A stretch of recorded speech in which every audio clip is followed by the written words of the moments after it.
Gudris, thank you for joining us on the Beacons Broadcasting Network for a hardwood doubleheader. Beginning first with the women's basketball team taking on their rivals from Keene, New Hampshire, the Keene State College Owls. That's up next right here on the Beacons Broadcasting Network.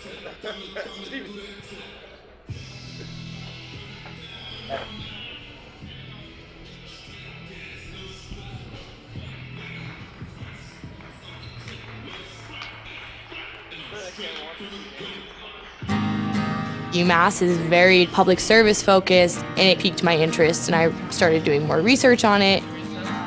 I'm very focused on what can I do to make the world around me a better place. My name is Lydia Grasso. I'm a junior at UMass Boston studying sociology and minoring in human rights. Because I won the Chancellor Scholarship at UMass, it allowed me to go to Cambodia. I was working at the Sihanouk Hospital Center of Hope. I was in the place of something horrible that had happened. I could either go home and kind of forget about that experience and kind of block it out, or I could do something so that things like that never happened again. UMass provides me with opportunities that I wouldn't get anywhere else and gives me a global perspective in a public setting. I definitely transformed at UMass.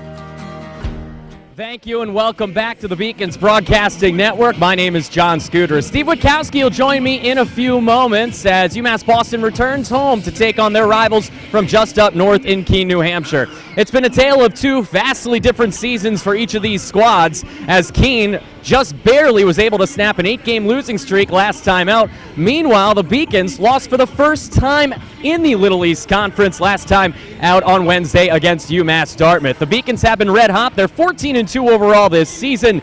Likewise, Keene State struggling at 2-13. Let's take a look at the all-time series matchup between these two vaunted rivals. Of course, as you see on your screen, Keene State dominating the all-time series, 37-10 overall. The last Owls win coming back on January 28th, almost exactly a year ago today, a 66-55 victory for the Keene State Owls. Meanwhile, the Beacons have to go back 13 months, or rather just 1 month, to see their last victory. It came in this season, a 9-point victory. Beacons looking for a season sweep, the only time they have done that coming way back in 2012-13. Our player to watch for the Beacons today, well, who else but Shania Osborne, number 15. She was an All-State and MSG All-Tri-State at Fairfield Ward High School.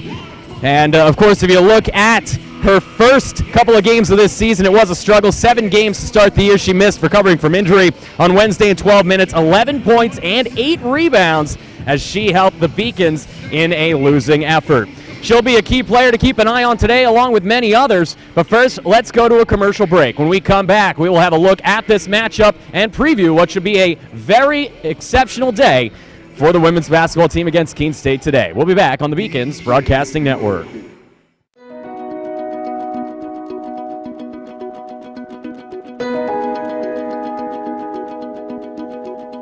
We want to do theater that is responsible.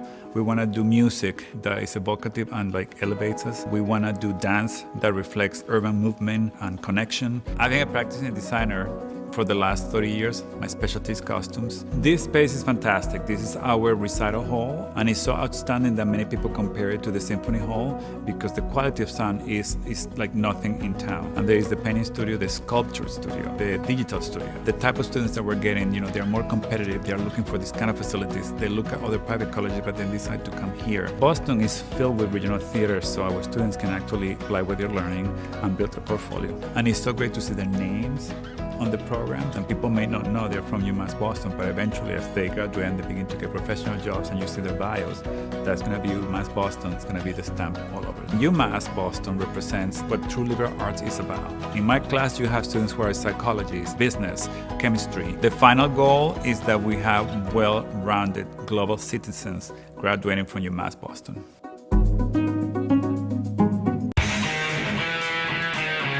My name is Albie Daly. I'm from Able Park, New York. I'm a forward on the UMass Boston men's hockey team, and my current major is exercise and health sciences. Being a member of the men's hockey team is a tremendous honor, just because being able to play collegiate sport while pursuing my dreams of becoming a physical therapist and studying what I'd like to in school means a lot. My favorite memory as a member of the men's hockey team would probably be a big goal that I scored last year, the NCAA quarterfinals, the ECAC quarterfinals against University of New England. What a turn in momentum! Just because it was a big boost for both myself and our team moving forward. Perfect shot right there over the shoulder of the goaltender Trost. Frozen Fenway was just our outdoor game at Fenway Park, and it was a tremendous experience, I think, both for me and the guys on the team and the program as a whole. But we got to see the Red Sox locker room, which was an awesome experience, and just being at Fenway Park when you go to school in Boston is second to none, really, and that's what you look for when you're trying to experience collegiate athletics, and it's a really cool thing to be a part of. Being a student athlete at UMass Boston is a tremendous honor just because it gives you the chance to really focus on your studies in a great academic environment while pursuing what you want athletically. So it's a pretty powerful thing.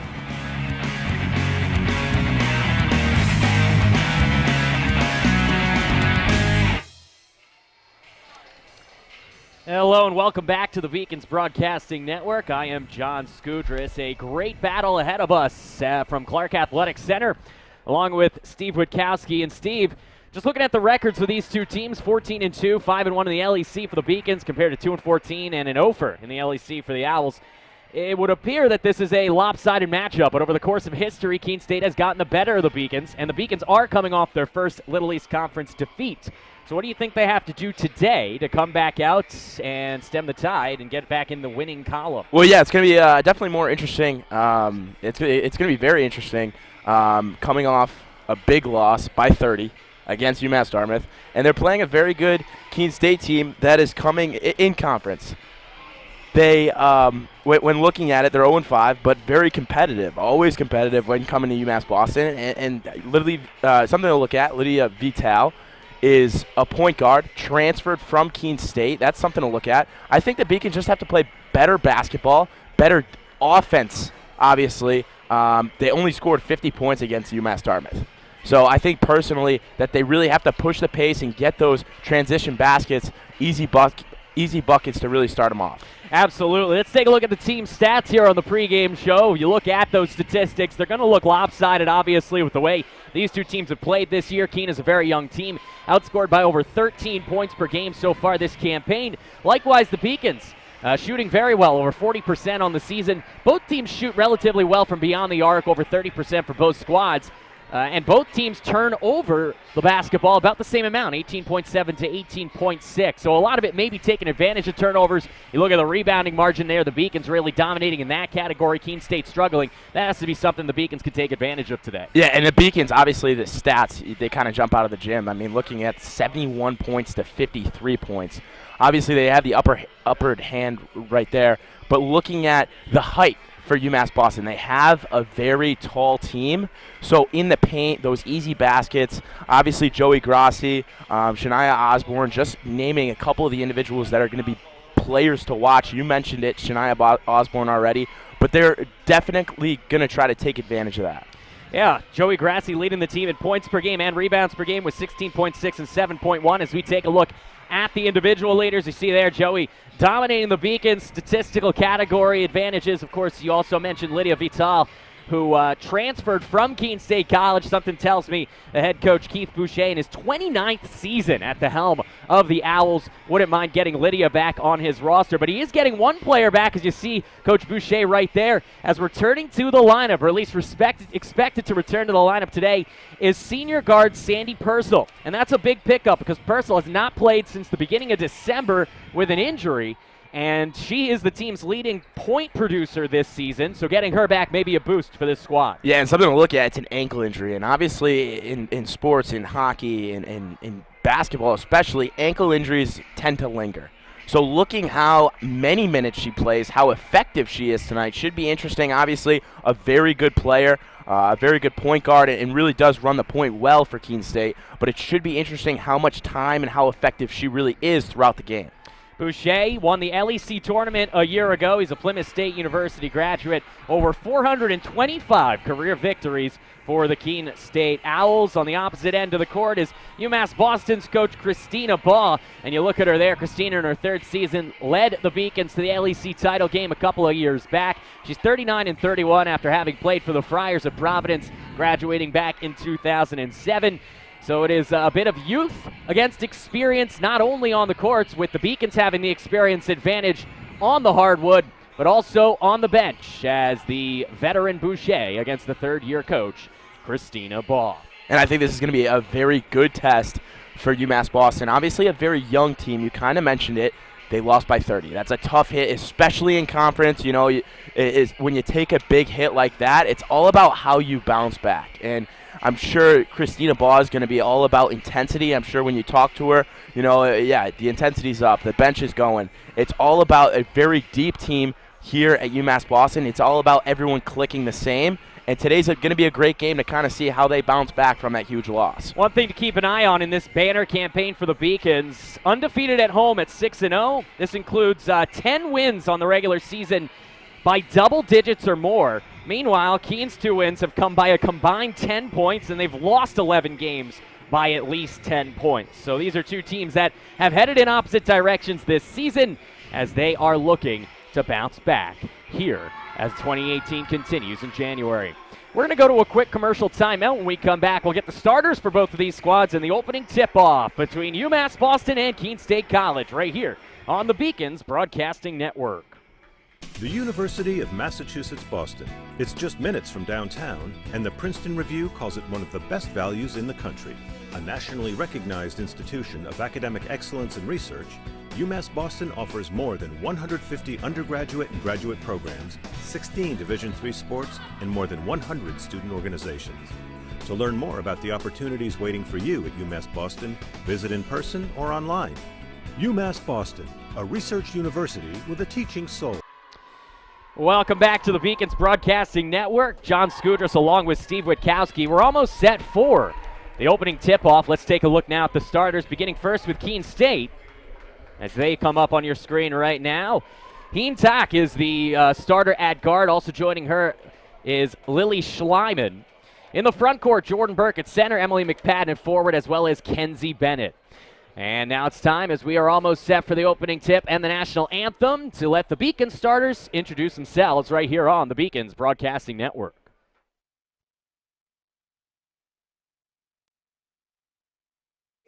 My name is Lydia Vital. I'm from Cambridge, Mass. I'm a senior, and I'm a point guard.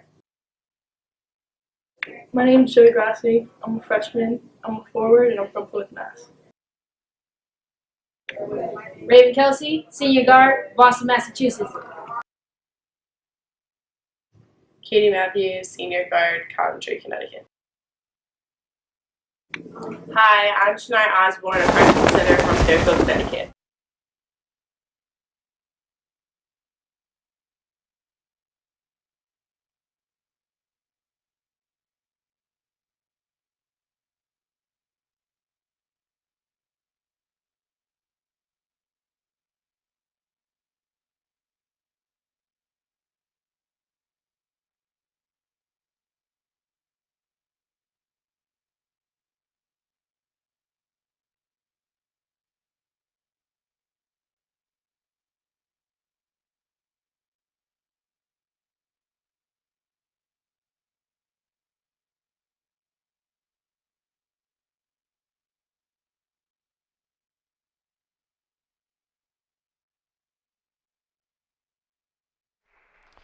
Just about set for the opening tip-off. Let's take a look at the keys to today's matchup between Keene State and UMass Boston.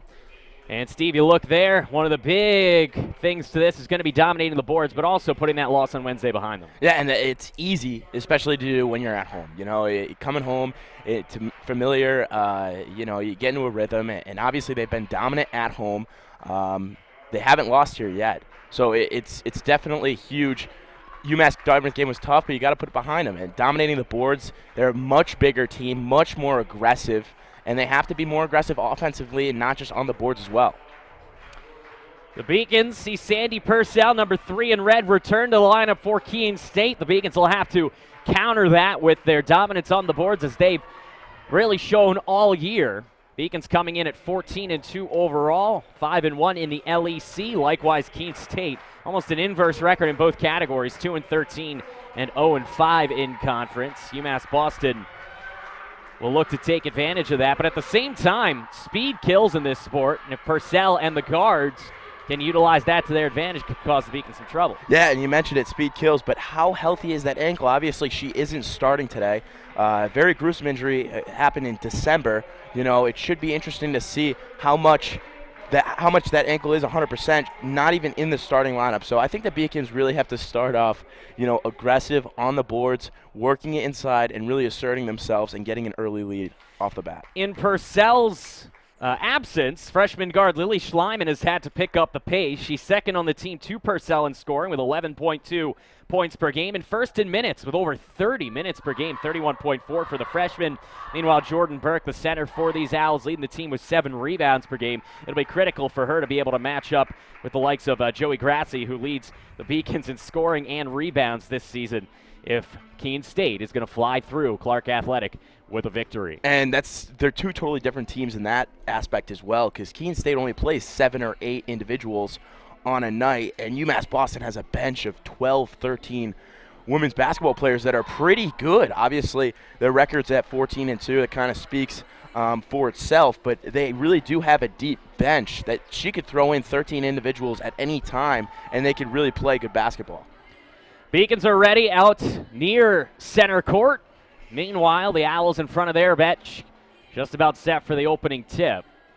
Beacons will come out after this game and play later this week at home against Southern Maine, a team that is tied with UMass Boston at 5-1 in the conference. So a win here would buoy them above Southern Maine, depending on what the Huskies do today, and set them up for a great chance to put a little distance between themselves and the Huskies later this week. We are all set for the opening tip, as it will be Jordan Burke going up against Raven Kelsey, and Burke wins the opening tip. And here we go as Keene State starts with possession. Here is Heen Tack handing things off at the top. Kenzie Bennett from the three-point line gets a pick set. Bennett almost traveled there, pulls her dribble, gets it back to the top of the three-point line for Schleiman. Schleiman near side hits Tack. Heen cutting towards the free throw line, hands it off. Quick runner is up and in for Schleiman. The team's leading in point production without the aforementioned Purcell. Gets it done early. And we talked about the stats, Beacons averaging 73 points and Keene State only averaging 50. That kind of goes to the way they play the basketball game. You see they kind of slow it down, kind of use all of the shot clock. Right there, big basket for Shania Osborne. Yeah, and a rebound to begin, an offensive rebound for Osborne, and she turns it into points and one, as she will head to the charity stripe to try to give the Beacons their first lead. And especially as the Beacons, coming off a little bit of a rut, you want to push the pace. You want to get out to an early lead so you know what it feels like again. Obviously, this is a big conference game, but they really have to push the pace offensively, especially look at the bench for Keene State. I mean, there's... What bench? Yeah, it's not much of a bench, and you got a sea of blue on the Beacons bench. 4 players on the bench. If all the players got hurt that are currently on the court, they couldn't even fill the lineup. That's pretty astounding. As Keene State has possession, trailing 3-2, 62 seconds into the first quarter of this one. Tack from the far side, pull-up jumper, mid-range, and she drills it. Nice shot for a native of Burlington, Vermont, a sophomore at 5'5", and the Owls are back on top. Yeah, and someone has to pick up the scoring, obviously. We talked about it. Sandy Purcell, obviously on the bench early. Someone's got to pick up the scoring and really get this Keene State started off right. Matthew from the far side. The Beacons slinging it around the horn in front of the Owls bench. Near side now, Vital.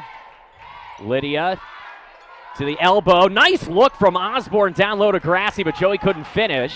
And a defensive rebound, but then a turnover as Grassi swats it out of the hands of number 30, Jordan Burke. You don't want your center bringing it up past half court, and that's why. Matthew hands off to Vital, fakes the pass to Grassi near side, instead goes far side. Raven Kelsey from long range, off back iron and out. Good offensive rebound, and the Beacons now leading the offensive rebounding category 2-0 and 2 buckets off of it. And you can see Joey Grassi just great positioning off the ball right there for an easy lay-in. That's what the Beacons need, those easy twos, put back points, and that's going to be a killer for Keene State if they can't figure that out. Schleiman with possession, D'd up by Kelsey. Number 14 in red, Lily Schleiman, far side for Tack. Keene. And a long-distance three there from Kenzie Bennett is off the mark. The sophomore from Lake George with a heat check, instead coming all the way in is Vital, and a layup is off iron and out. Good offensive rebound again, and putting it back up and in is Osborne. 3-zip in offensive rebounds for the Beacons, and all 7 points coming off those offensive boards. Yeah, and Keene State, if you're going to slow the pace down, you can, but you have to get good looks on offense, and that last three was just almost at the U at half court. Losing it there, after coming in was Bennett. Tough couple of sequences for her. Meanwhile, Keene Tatch back out to the top of the three-point line. Driving in and pulling up was Schleiman, but off back iron and out. Beacons trying to control the rebound. Good hustle play by Keene, as getting down there was Jordan Burke and forcing a jump ball. Possession arrow in favor of UMass Boston. And you could already see it early. I mean, if you take it back to that play, there was 4 Beacons going for the rebound and just 1 Owl. Obviously, that's not a number that's going to favor you, especially when you don't have the height. Absolutely not, as we see our first substitution of the game. Coming on in for the Beacons is Alicia Quinones, as she gets her first chance this afternoon. Vital, near side Matthew. Kelsey, pump fake, nice dribble drive, hands it off to Quinones. Nice drive with the left hand and up and in, as Alicia delivers, and the Beacons are up 9-4 early. And that's something Alicia is very good at, is driving the basket. And the fact that she isn't a starter, she was one of the top scorers last year for the Beacons. So that just tells you how deep they are. That was a good look from the top of the three-point line on the pass to Emily McPadden, but McPadden, one too many pass attempts, turns it over. Initial pass from Schleiman. And the Beacons forcing another turnover, and Vital brings it up. Another thing to look at, I mean, we talked about it before the game, but Vital transferred from Keene State this year. Obviously a very decorated career at Keene State. Played a lot, and that's her first basket of the day. She did not have any points at Keene State. 3 off early. It's that long-distance three. You mentioned a transfer from Keene State. She's from Cambridge. Decided to begin her collegiate career in Keene, New Hampshire, and is now back here in Boston. And you see that a lot with UMass Boston. Obviously, it's a commuter school, but it's very convenient for people that live in the Boston area. They go away for school for 2 or 3 years. Something happens, they come back. It's very easy. Nice running jumper there from the baseline as the Beacons come back the other way. Long stretch pass. Matthew lost control of it, but she got fouled. So off the nice play by McPadden to score a basket, she comes back and fouls UMass Boston's Katie Matthew, and we'll get a couple of substitutions. And we talked about, sorry for cutting you off. No worries. Sandy Purcell in for Keene State for the first time today. And we talked about both teams are similar with turnovers. One of the Beacons' points of turnovers is they sometimes throw longer passes than they should. And obviously right there, a sea of red really flocked towards Katie Matthew. Kelsey has to dish it out. Another pass to the far side for Jelani Jackson, who just entered into the game, but the freshman from Brockton hits back iron and out. Beacons leading at 12-6, just about halfway through the first quarter. Tack driving all the way in, off balance, runners off the mark. Rebound to Quinones, and the Beacons coming the other way. Jackson leading the rush without Vital in the game, as the Beacons point guard sets up the offense. Joining her out there is Whitney Fulton, a fellow freshman from Norwalk, Connecticut. Double team down low is Quinones, back on out. Jackson, pump fake, hands it off to Kelsey. Kelsey down low. Quinones from the baseline. Nice stroke on that one as Alicia gives the Beacons an 8-point lead. Yeah, beautiful touch. And right now, Keene State has only gone 1 person off the bench, and the Beacons have gone 4 off the bench. Obviously, it's early, but look for this later in the game, especially when the Beacons are pushing the pace. Rejection there, but a foul called as Gianna Williams was the 5-foot, 10-inch tree down low who made the block, but she is called for a foul, and we will get a timeout on the court. We're going to go to a commercial timeout. When we come back, we will have the conclusion of the first quarter with the Beacons leading the Owls 14-6. Paris changed my life, and I got there through UMass. those very specific seminal moments in Paris. The subway. A man in a tuxedo walked in and a woman in a long gown. And it was stunning. It all hit me. It was like a lightning bolt. There was this world of beauty and style that I wanted to be a part of. That was the beginning of the journey. And that all came through the University of Massachusetts. And that was really a key moment for me. That's one of those moments you never forget. UMass Boston on top 14-6, along with Steve Witkowski. I'm John Skudris. And Steve, as we continue on this Beacons timeout, you look at this, Beacons dominating just like we thought they would. We talked about the keys to the game, come out quick, don't let Wednesday's loss reverberate into this one, and also dominate the boards. The offensive rebounds have been critical. Yeah, they're doing a great job. Right now they're executing very well. Obviously, couple good points off the bench with Quinones and Katie Matthew really feeding good points. But the starters as well, I mean, the Raven Kelsey finding her shot early, Lydia Vital playing very well. The Beacons are starting off great. Same lineup out there. Gianna Williams, Raven Kelsey, Alicia Quinones, Jelani Jackson, and Whitney Fulton for UMass Boston. We'll have free throws off of the foul that occurred right before the timeout. And it is Sandy Purcell with a chance for her first free throws in almost 2 months.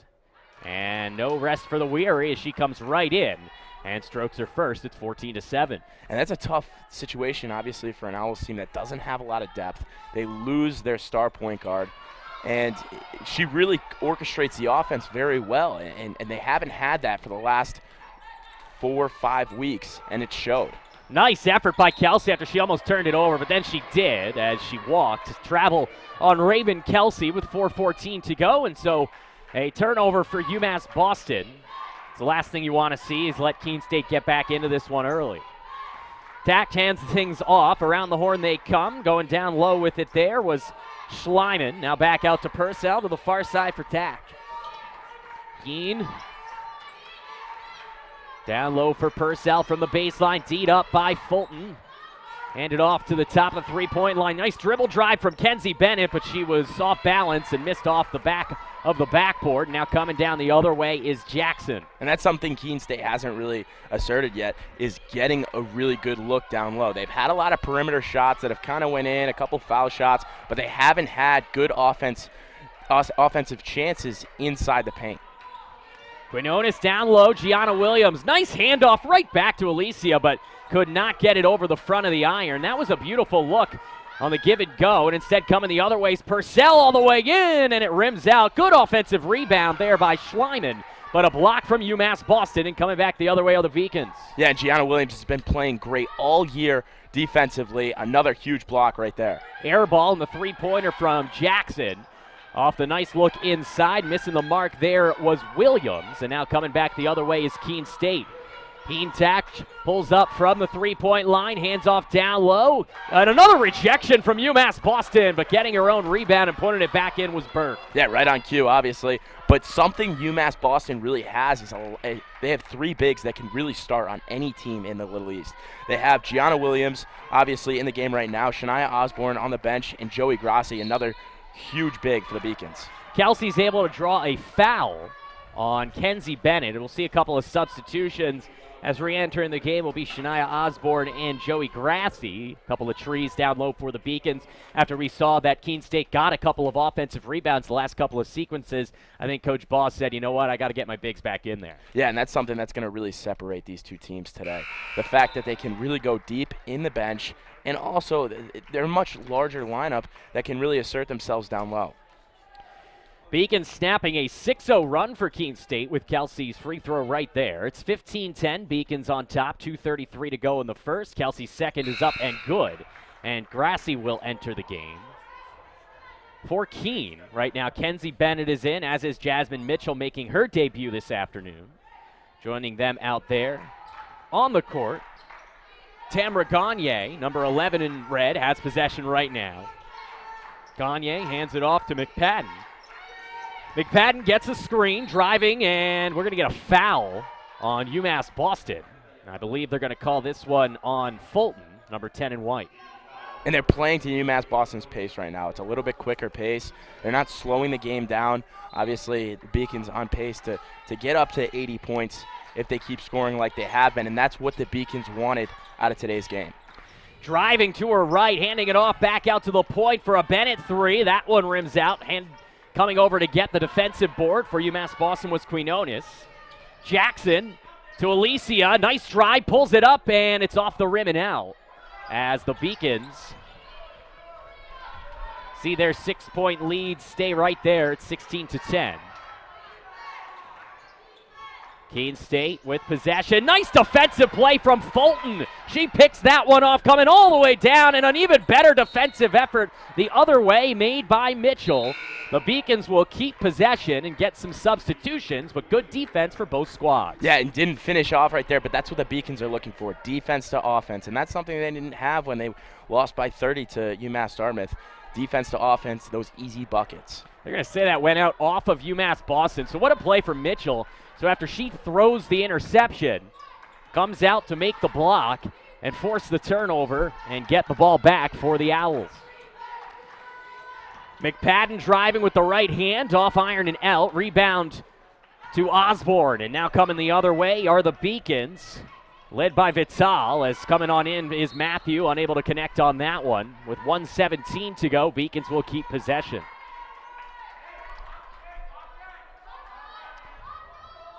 Throw in from down low. Doing the duty will be Vital. And Lydia comes all the way back, almost deflected and intercepted. Instead, it gets to Matthew. Grassi double teamed, swings it all the way near side. Nice pass down low, and then one too many passes as Osborne tried to look for Grassi inside. Another turnover force from Jasmine Mitchell, who's coming off the bench today. The sophomore looks good early on. And that's how Keene State is going to get back into this ball game, slowing it down, getting the turnovers, and possessing the ball. Nice look down low. That one off backboard, off the side of the rim and out from Jordan Burke. And now here come the Beacons as Vital hands this one off. And a pull-up jumper from medium range is up and good from Tajay Mazik as she gets her first bucket of the afternoon. 18-10, 30 seconds to go. Beacons on top here in the first quarter.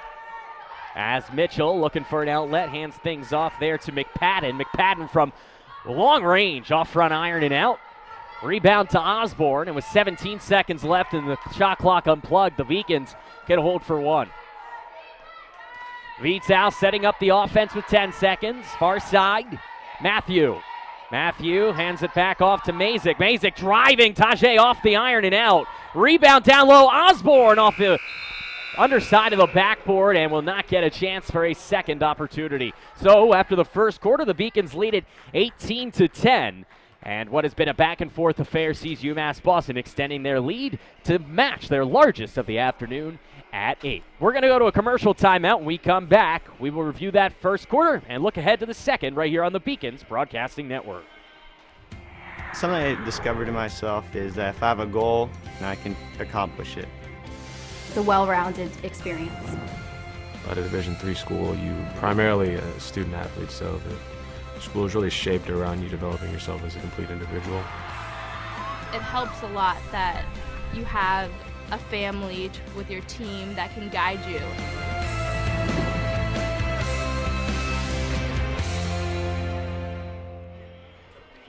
Welcome back to Clark Athletic Center. UMass Boston leading 18-10.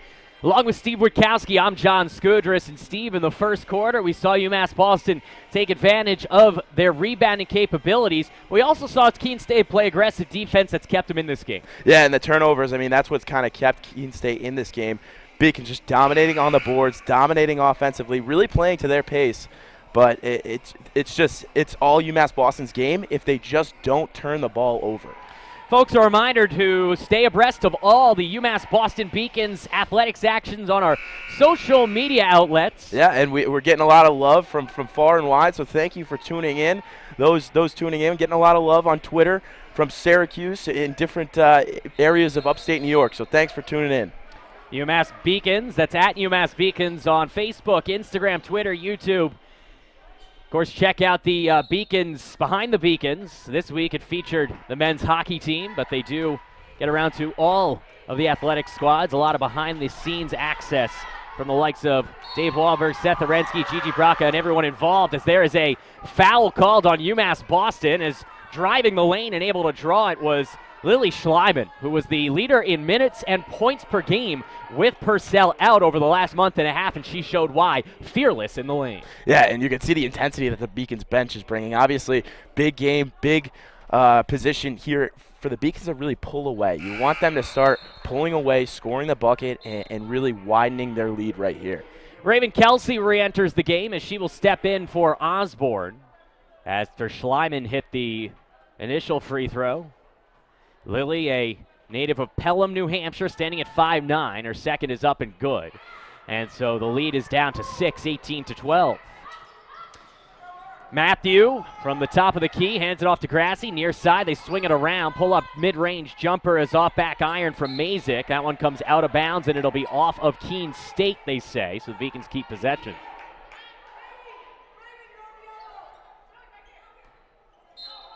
And a name we haven't said much today, Joey Grassi, kind of quiet.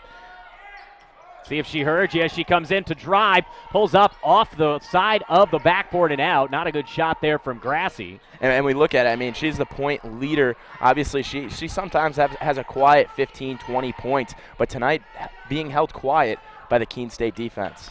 Defensive rebound taken in by Mazik. She's being trailed by Purcell. Good effort there, but unable to make the play with Sandy. Mazik trying to swing it to Kelsey.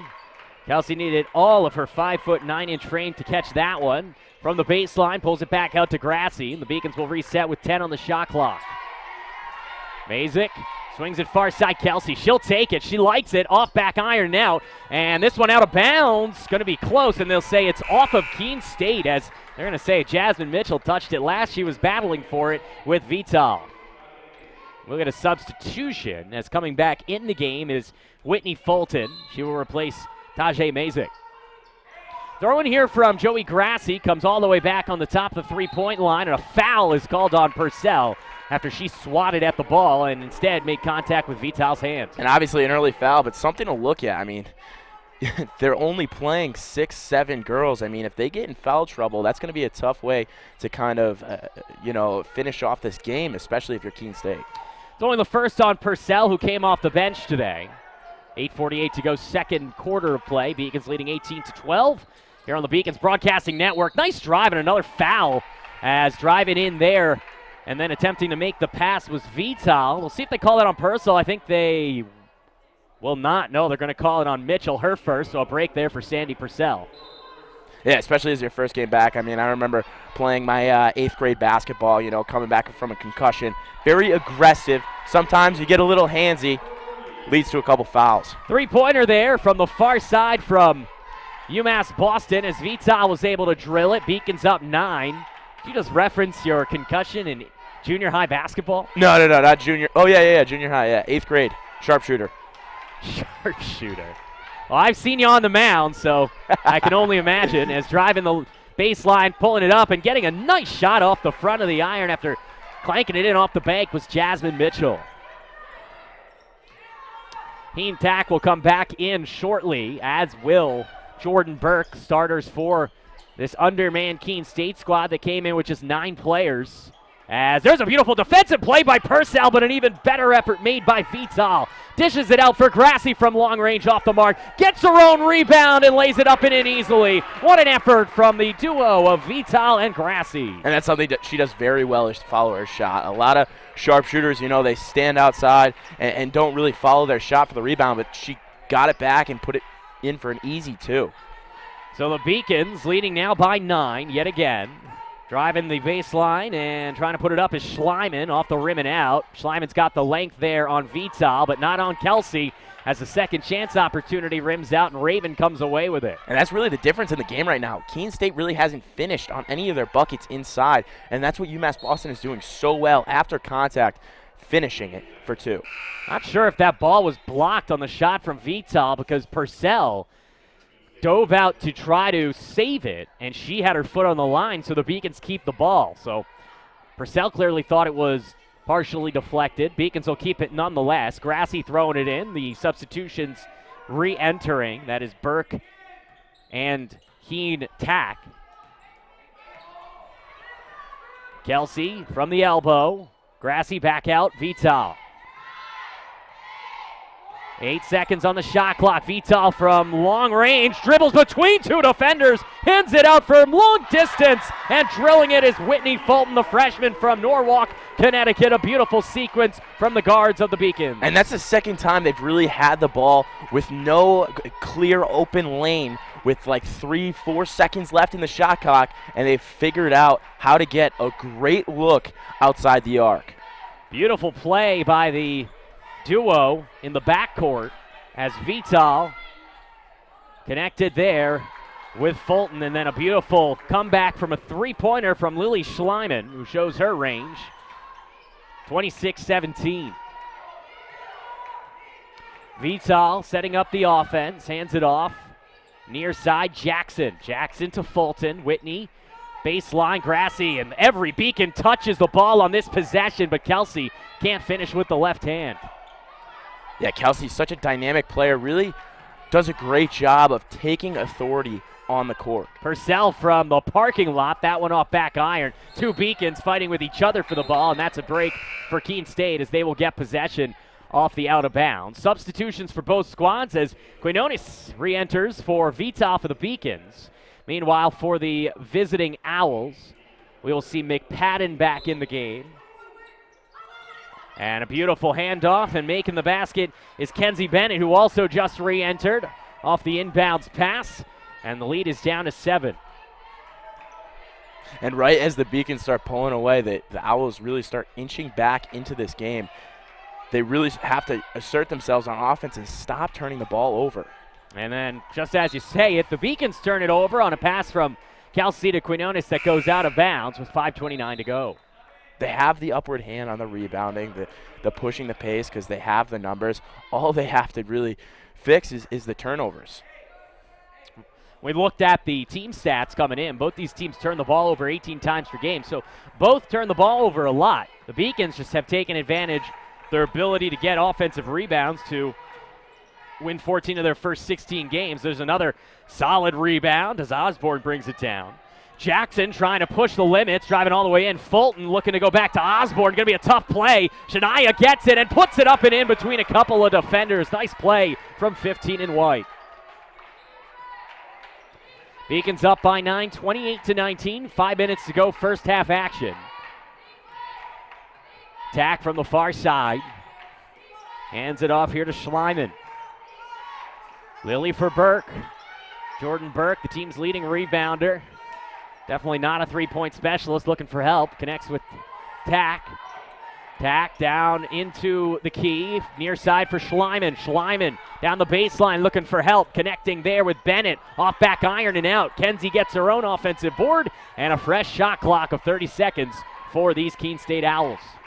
And going back on Shania Osborne, I mean, she came in a couple weeks after the season started, about 8 games, and they were really rolling. And she is such a good player to really add to this Beacons team. Obviously, she'd be good on any team, but with the addition of her, Joey Grassy also gets open looks. Then you have Lydia Vital that has open looks, and Raven Kelsey, and it just frees everyone else up. Speaking of open looks, that one rims out from Fulton. She was unable to connect from long distance. Lead still 9, less than 4 minutes to go, first half action. Stay tuned at halftime. We'll have highlights of the first half and a conversation with head coach Christina Boff courtside. Here's Schleiman almost losing possession there. She's going to have to find help, and Burke is right there for her. Keene tack from the far side, driving, pull-up jumper, and she's able to draw a foul on Jackson as UMass Boston's young point guard gets her first of the game. We have a timeout on the court with the Beacons leading it 28-19. When we come back, the exciting conclusion of the first half of play. The Beacons are up 9 right here on the Beacons Broadcasting Network. Something I discovered in myself is that if I have a goal, and I can accomplish it. It's a well-rounded experience. At a Division III school, you primarily a student athlete, so the school is really shaped.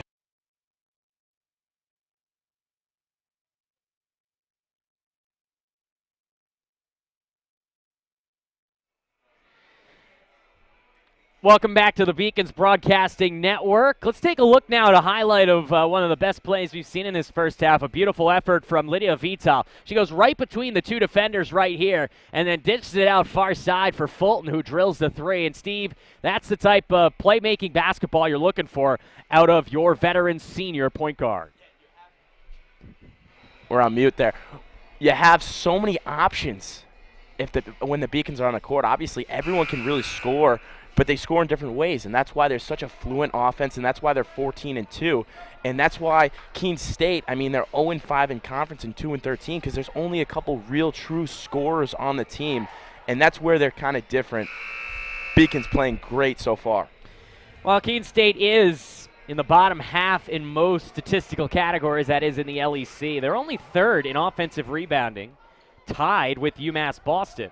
So while the Beacons certainly dwarf them in most statistical categories, rebounding may be a category that Keene State can go toe-to-toe with the Beacons in. The Beacons took advantage early on in that category. Recently, though, Keene State's kept this game relatively close thanks to some solid offensive and defensive boards. As Tack hits the first free throw, she cuts the deficit down to 8.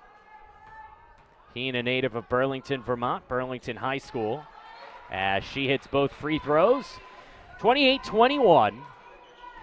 Beacons lead down to 7 with 3.5 to go first half of play. Nice fake there as Jackson comes near side. Driving and then missing everything was Maya Doherty, the sophomore from Hyde Park, making her debut this afternoon. As she has entered for the first time, there's a three-point attempt from McPadden off front rim. Rebound to Fulton, and the Beacons will come back the other way, trying to start a rush. Yeah, Maya Doherty suffered an ACL injury last year, was a very sought-out recruit for the Beacons team, and this is her first time getting minutes today, and she's been coming back, obviously easing back into it. A lot of ACL injuries on this Beacons team, and actually a knee injury from Naira Mitchell. She fell down at UMass Dartmouth. What was it, Wednesday? Mm-hmm. And they're not speculating, but it could be a knee injury. A serious knee injury. Well, we hope for the best as the Beacons will see Katie Matthew return shortly as she is awaiting the next whistle. She'll get in rather at the ensuing free throw. The first free throw of the game for Doherty, who, as you mentioned, returning from injury, has a brace on that right knee. She misses off front iron and out.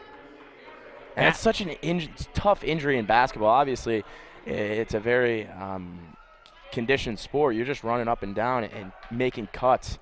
To come out with a serious knee injury that gets you off the court for a year or two, that's tough for the career.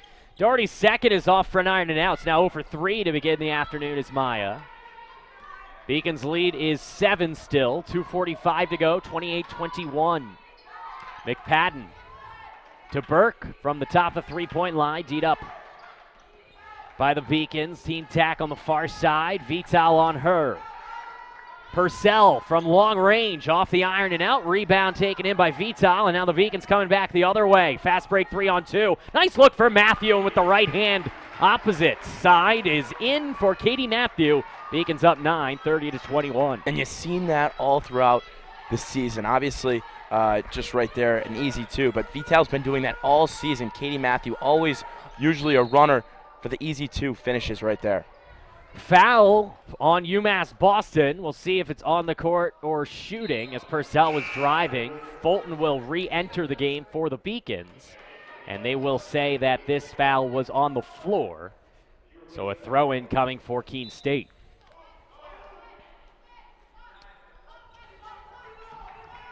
Tack to the far side, connecting Purcell. Nice fake to her left, drive down the right, but some of that rust showing as she is long on that baseline jumper. Stretching the floor are the Beacons as Fulton pulls up from the far side. Matthew can't get the offensive board. Instead, Tack comes away with it with just 1:45 to go in the first half of play. Keene State point guard, D'd up by Fulton, 10-on-10. Screen from Burke.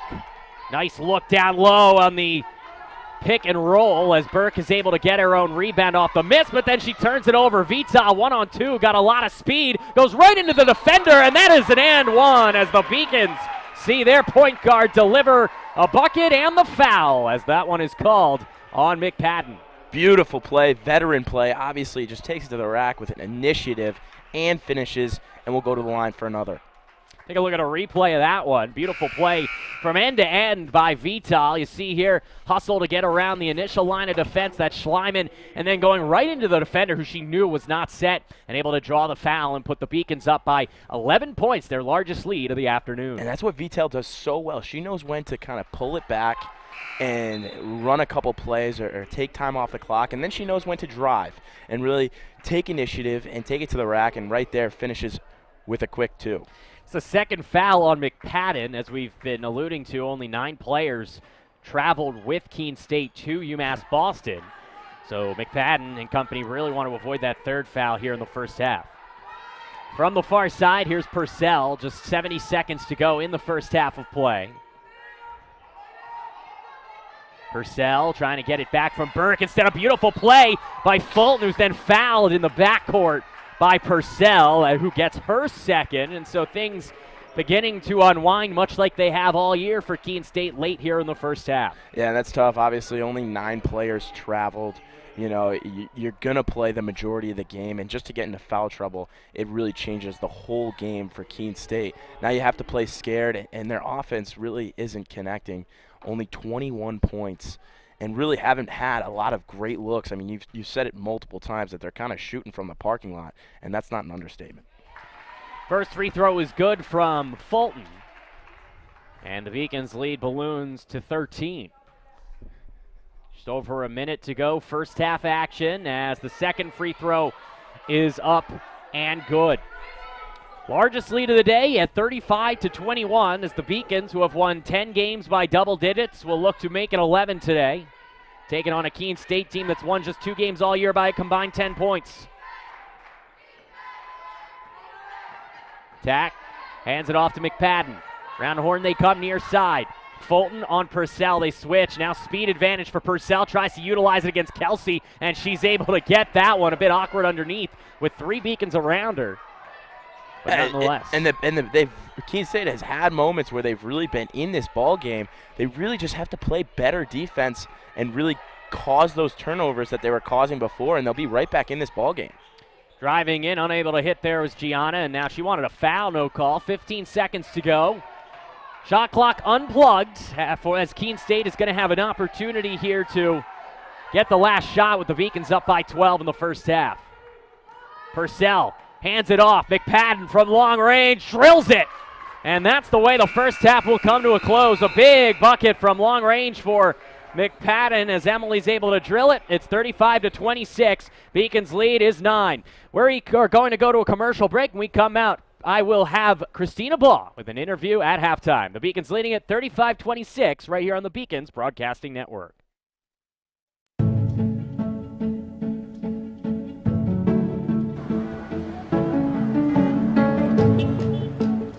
UMass Boston is founded on a notion of impact. The Center for Peace, Democracy, and Development is a place where faculty and students can take a lot of the concepts and ideas that we are teaching in the classroom and take them into the field and actually make a difference. Beyond our work in Boston, we have projects in Nigeria, Israel, Palestine, Northern Ireland, South Africa, Ecuador, Colombia. Through our work in the field with a lot of important actors like the U.S. State Department, with the U.S. Agency for International Development, with the United Nations, I think we've gained a reputation as a place that can help a lot of these actors solve their problems and can get things done, and also that have a student body that they want to hire when they finish working with us. Nigeria may seem, it is, a world away from Boston, but many of the things that I've learned in dealing with Muslim-Christian peace efforts is tremendously relevant for situations here in Boston and other parts of the United States. Dealing with issues between police and youth, or police and immigrant communities, and that's a lot of what we do. Creating networks of relationships where people can work out their problems and can find better solutions than the ones that violence offers. Because in the end, we're all in this together. We only thrive when we work on these sorts of solutions to our problems together. UMass Boston was my first choice because when I came to the campus, I saw that there was a lot of diversity. There's a lot of people. Here there's a lot of international students, so it's really cool to meet people from different countries, different parts of the world. I'm Julia Murphy. I'm from Canton, Massachusetts. I'm Olivia Murphy. I'm from Canton, Massachusetts. We're sisters. We're sisters. I play volleyball and she plays basketball. Here they have a freshman success community. So each major has their own community that you can join as a freshman, and you take classes with them, you do study groups with them. So it was really helpful getting to know people in your major. Coach, you guys coming off a tough loss, your first in the conference on Wednesday against Dartmouth. What did you see in the first half? Did you like how your team rebounded here in the first 20 minutes? Let me look here. I did. I liked it. I did. I thought once we got up on shooters, we knew this game, we have to defend the three-point line. So when we've done that and we gang rebound, we're limiting them to one shot and we're having success. The one at the buzzer kind of hurts, but we have to continue to run, rebound, and defend the three-point line to win the game. You guys have only swept Keene State in a season series once. That was 5 years ago, before your time here. Is that a little added emphasis in this game, maybe a little bit of sweetness to the end of it if you are able to come away with a win, or is this just another in-conference game? No, this is just another battle, man. It's a great league. We want this one for Lydia, obviously, but it's one game at a time. It's really about us. So we need to get back to Beacon basketball after our last game, and right now we're doing all right, and we got to get a little bit better in the second half. How much is your depth advantage with the amount of players you can wheel in there over there, 9 that traveled with the team? How much is that an advantage to you? Yeah, I recruited 14 freshmen. I believe in every single one of them, and I think that's what makes us dangerous, is that every night you're not sure who's going to step up, like Whitney Fulton having a great first half, and has struggled defensively and really locked in right now. So I think that's what makes us a little special. So I'm excited to see what we do in the next 20 minutes. As are we, Coach. Good luck in the second half. That's Coach Christina Baugh. I'm John Skudras. Steve Wojtkowski will rejoin me for the halftime report in just a moment. But first, let's go to a break here on the Beacons Broadcasting Network.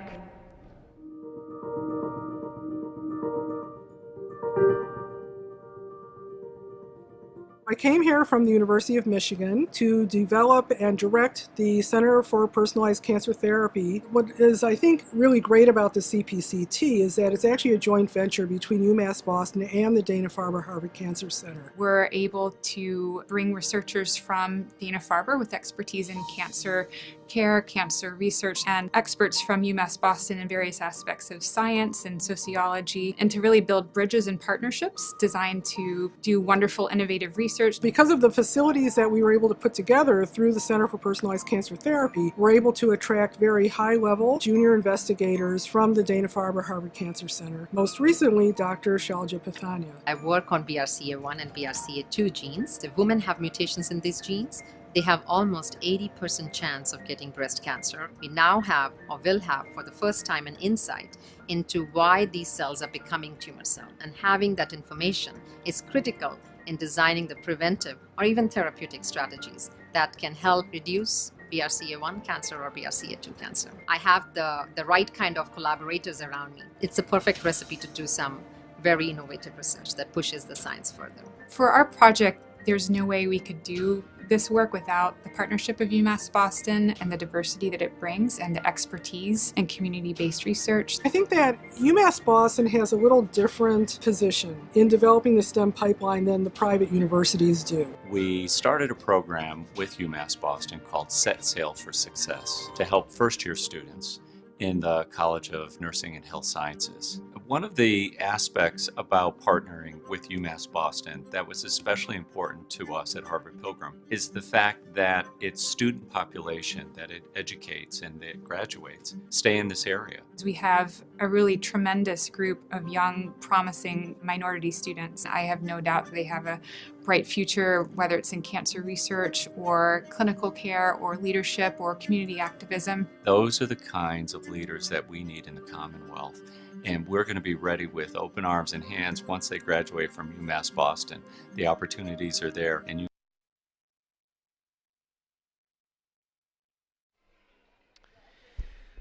John Skudras back up in the broadcasting booth now with Steve Wojtkowski. And Steve, with the Beacons lead cut down to 9 with that last second three-pointer. We take a look now at the statistics from the first half, beginning, of course, first with the team stats. The Beacons shooting 37%, 33.3 or 1/3 from beyond the arc. Meanwhile, Keene State not nearly shooting as well. Beacons out rebounding the Owls. Really, from looking at that, you would think the Beacons are up big, and that's the big reason why they are indeed up 9. Yeah, this game would really be a blowout if Keene State didn't connect with a couple long-distance three-pointers that have really kept them in this game. Obviously, only down 9. You know, they've had good points where they've really asserted themselves defensively. It only shows 3 turnovers, but there's been a lot more than that off the books. So they've had good stretches of defense where they can kind of pull that together and really come back in this game, but they have to do a better job on offense as well. Take a look now at the team leaders from the first half of play for the Beacons. It is Lydia Vital who leads the way with 9 points. Behind her, Osborne with 7. Osborne's had a heck of a first half. Shania has 7 points and 7 boards, well on her way to a potential double-double. Again, for Osborne, she has been a double-double machine, really, since coming over earlier on this year. Can't say enough about how much she adds an extra element to UMass Boston. Yeah, and our director, Seth Arinsky, really hit the nail on the head when he said player to watch. Obviously, she's a good matchup just because of the fact that they have a smaller team. They don't have a lot of depth, so when she's out there, she's going to be putting balls in the basket.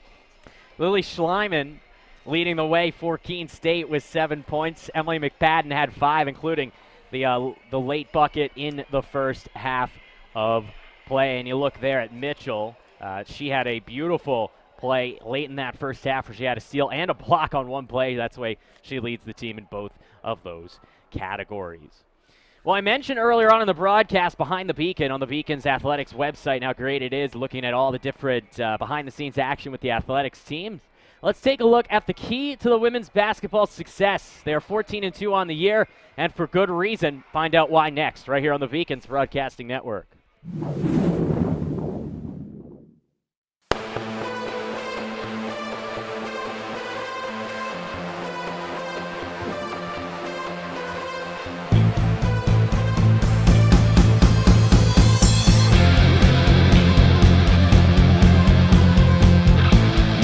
UMass Boston women's basketball is off to their best start in program history.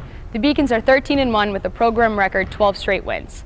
And what makes their success all that more surprising? The Beacons only have 3 returners and 14 new faces. Hi, and welcome back to Behind the Beacon. I'm your new host, Gigi Braga. This week, we caught up with head coach Christina Baugh and a few members of the team to diagnose their big turnaround.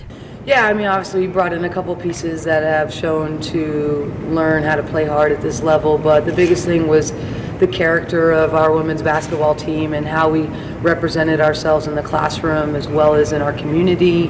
And I think all of that is transpiring to how we represent UMass Boston women's basketball on the floor. In that first quarter of Coast Guard, I knew that it was going to be special.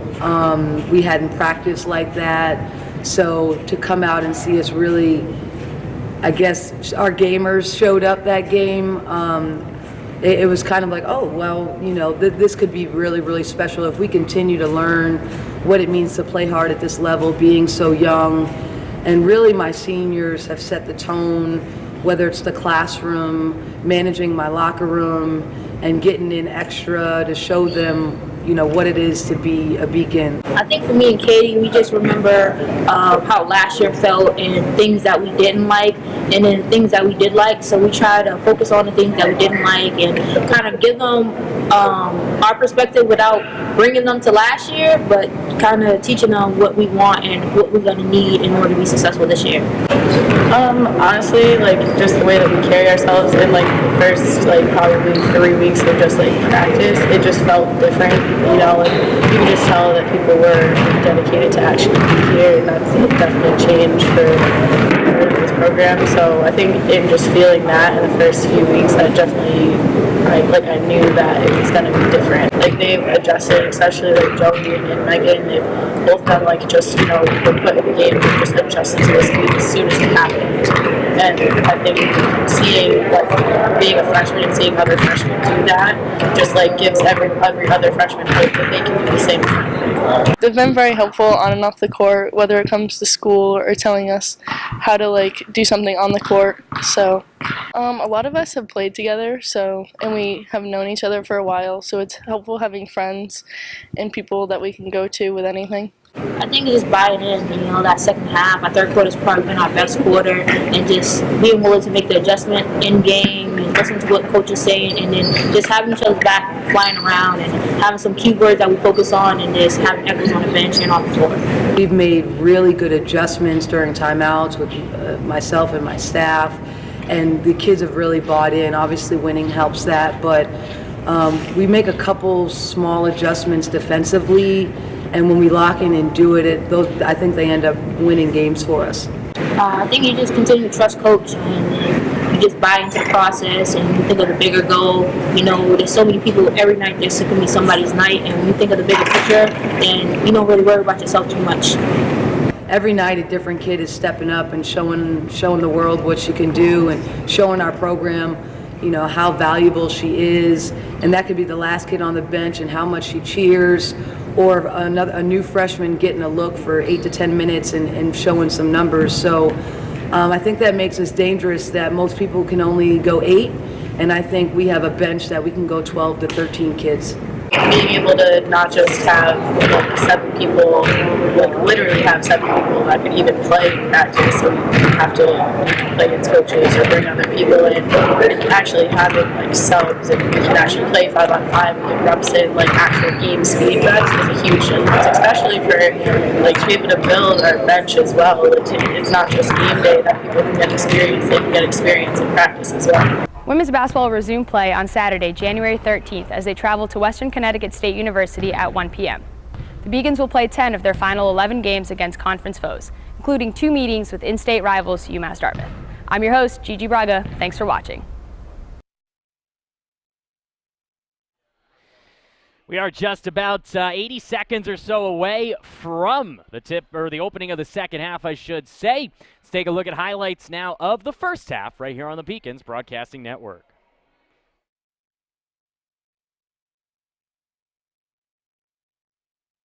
Shot clock.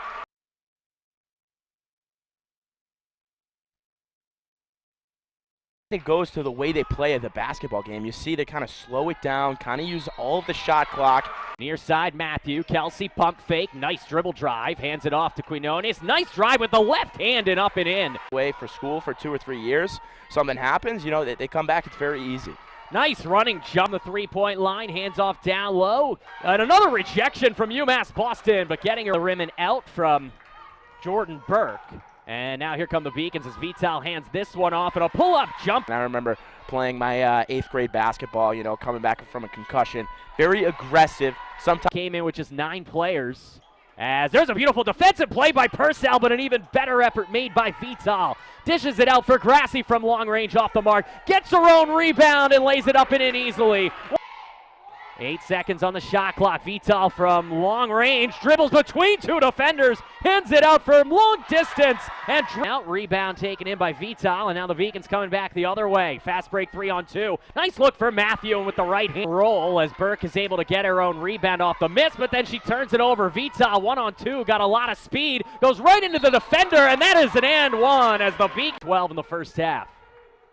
Purcell hands it off. McPadden from long range drills it. And that's the way. Just about set for the start of the second half. Along with Steve Witkowski, I am John Skudras. Beacons leading at 35-26 after 20 minutes of play. This is, of course, the Beacons Broadcasting Network, a doubleheader of basketball action this afternoon. After this one, we will have the men's basketball affair against Keene State, which we'll, of course, get into later on, but it's kind of an inverse of this game with the men's team 9-8 overall, struggling to find consistency. Meanwhile, Keene State's men's team, one of the top teams in the Little East Conference. Beacons starting with possession in the second half. Matthew gets it from Kelsey, down low for Joey Grassi. Grassi hitting Matthew, pull-up three-pointer, and she drills it. So the Beacons get back the 3 they gave away at the end of the first half. They're back up by 12. Yeah, and that's something they have to do, is come out with intensity in this second half. Obviously up by 9, but Huge game for the Beacons, obviously coming off a big loss. We've said it once, we'll say it again. They need this game.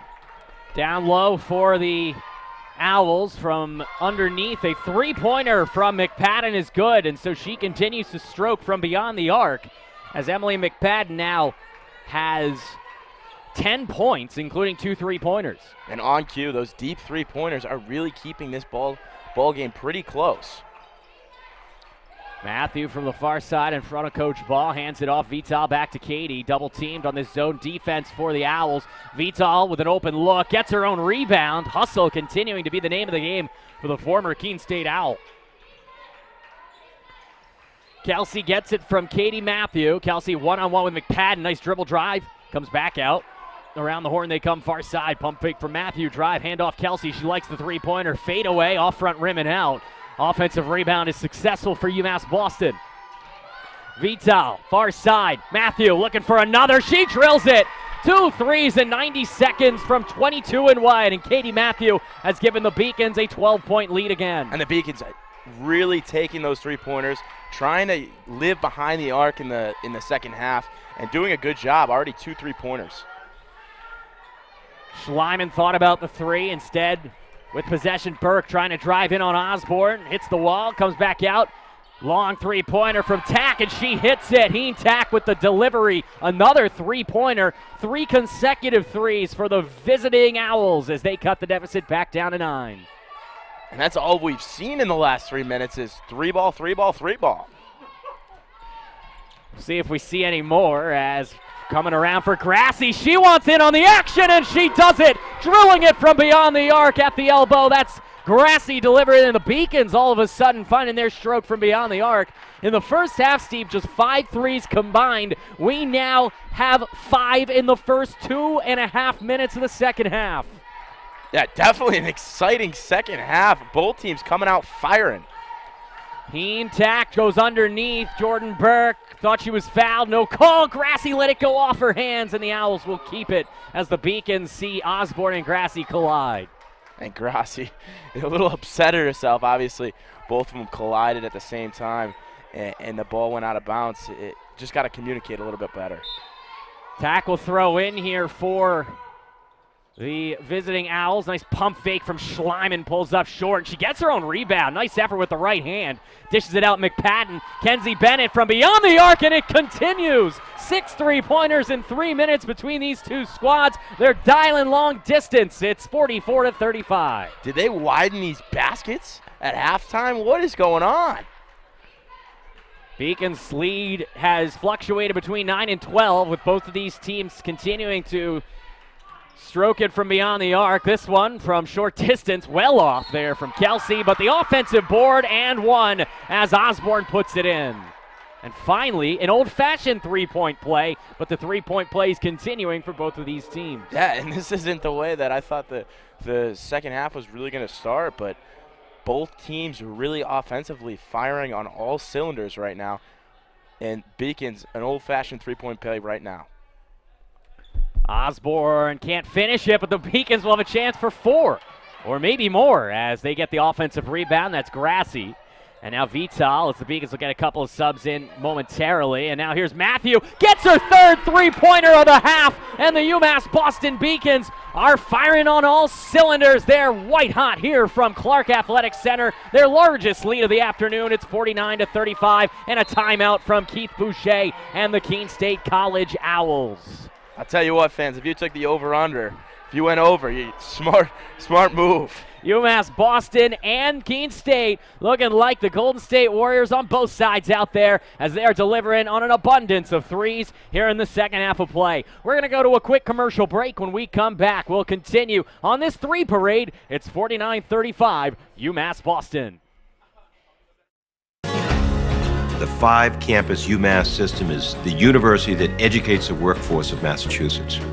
We recognize that we are truly here for a reason, and that recognition inspires us and drives us every single day.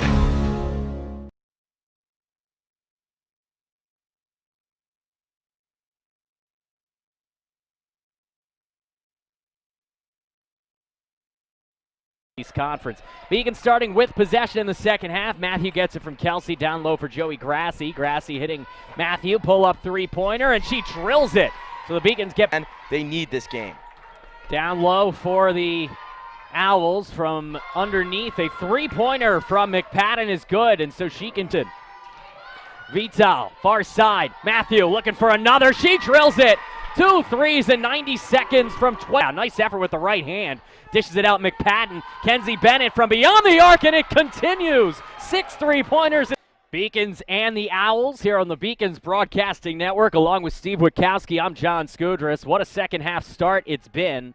The Beacons led 35-26 after 20 minutes. In the last 3 minutes and 38 seconds, they've scored 14 points, and the Owls have scored 9. Here's Tack looking for 3. She didn't get it, and then we have a foul underneath, and it is on Keene State. So an offensive foul on the Owls. They turn this one over, and the Beacons, up by 14, get it back. This is a little bit of a basketball question for you. Does that count as a missed shot for Keene State? Depends when they call it. I think it came after the ball hit the rim, so I would say yes. It's Grassi from long range. She hits it! I wonder what the record is for three-pointers in a half. Maybe Seth Orensky can dig that one up, but the Beacons maybe trying to stretch the limits here.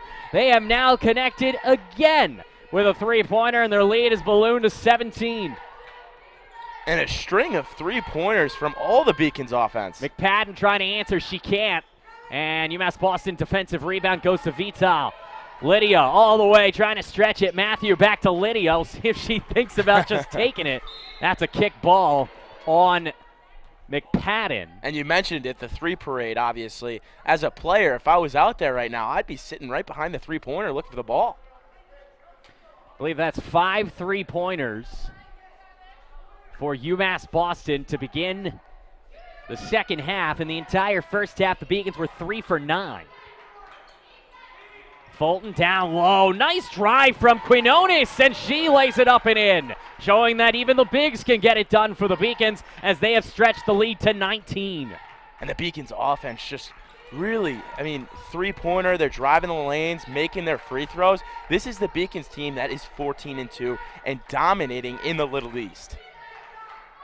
Beacons on defense now as McPadden drives down the baseline with the right hand, trying to pass it far side. Nice catch from Dash. Long distance from Schleiman off the back of the iron and out. 2 Owls are able to come away with it, and it is Bennett who emerges from the fracas. Meanwhile, McPadden hands it off at the top of the offensive formation, and we will reconvene with 19 seconds to go on the shot clock. McPadden from the far side gets a screen from Bennett, pull up from the elbow, and she cannot hit. Rebound to Grassi, and she hands it off to Vital for the Beacons moving the other way. A couple of subs coming in for the Beacons momentarily, but a beautiful feed to Quinones from Vital, and the Beacons lead is above 20 for the first time at 56-35. And that's Quinones and Matthews. They both do such a great job with cutting to the basket and really looking for that open, easy lay-in. And you've seen it a couple times today, but a great cut by Quinones right there. McPadden for 3, and now the Owls. I don't think Keith Boucher can be too happy about the shot selection here with a team that struggled so much, now down 21. Beacons shot selection there, looking for another 3. They already got 5.5 off the mark from Fulton. Good offensive rebound from Vital, who is all over the court. And Keith Boucher has to be wondering, what could I have done to keep this young woman in Keene, New Hampshire, as she is terrorizing the Owls right now? Yeah, and she's really completed this Beacons team. They needed a point guard that can really take control. They lost Tajay Burston last year. Someone that can really take control and facilitate this dynamic offense that they have. Purcell will be coming in for the first time in the second half, and the next whistle for the Owls, but the lead now at 21 points for UMass Boston as things have really gone downhill for the Owls over the last 5 minutes or so. As Schleiman will look to cut that down. She can't hit, and the struggles continue from beyond the arc for the Owls. Yeah, and there's not much the Owls can do. This is a frustrating quarter just because of the fact that the Beacons aren't missing. I'd love to see what their percentage of shots made just this quarter is. We'll see if we can't pull that up. There's a beautiful play from Grassy, who just takes it away from Lily Schleiman, says that ball is mine, and she puts it in the basket to give the Beacons their largest lead of the afternoon at 58-35. We're going to go to a commercial break with 3 minutes to go in the third quarter of play. It's all Beacons right now on the Beacons Broadcasting Network. I did receive a non-athletic scholarship upon entering school. I got the presidential scholarship, which was huge for me. I think there's more opportunities for academic scholarships in Division III. I did receive academic scholarships. Just being involved on campus, being a leader, all those things combined kind of get me recognized. It's a great experience for me.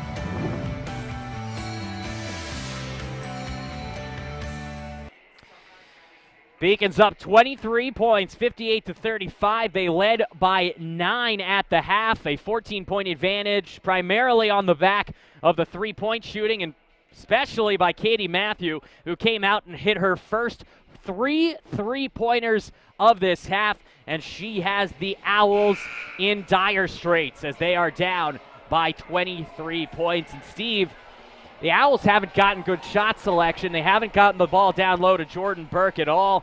Sandy Purcell's going to be coming in here.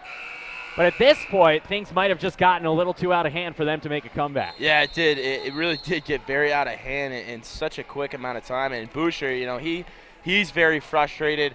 He was yelling at the refs after the timeout, and it's just a ball of frustration over on the other end for the Owls. But for the Beacons, I mean, this is exactly what you wanted to see out of today's game. And we're going to get a couple of subs in here for the Beacons. Jelani Jackson in. But more importantly, for the first time we see Sarah St. Cyrin come in, and she immediately gets a foul called on her.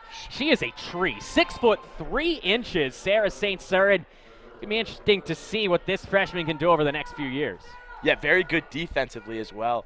Offensively, she's a little raw, you know. You talked about it, a very good presence down low for the Beacons, but she just has to, you know, fine-tune her game a little bit. You know, she just picked up 2 fouls in 15 seconds.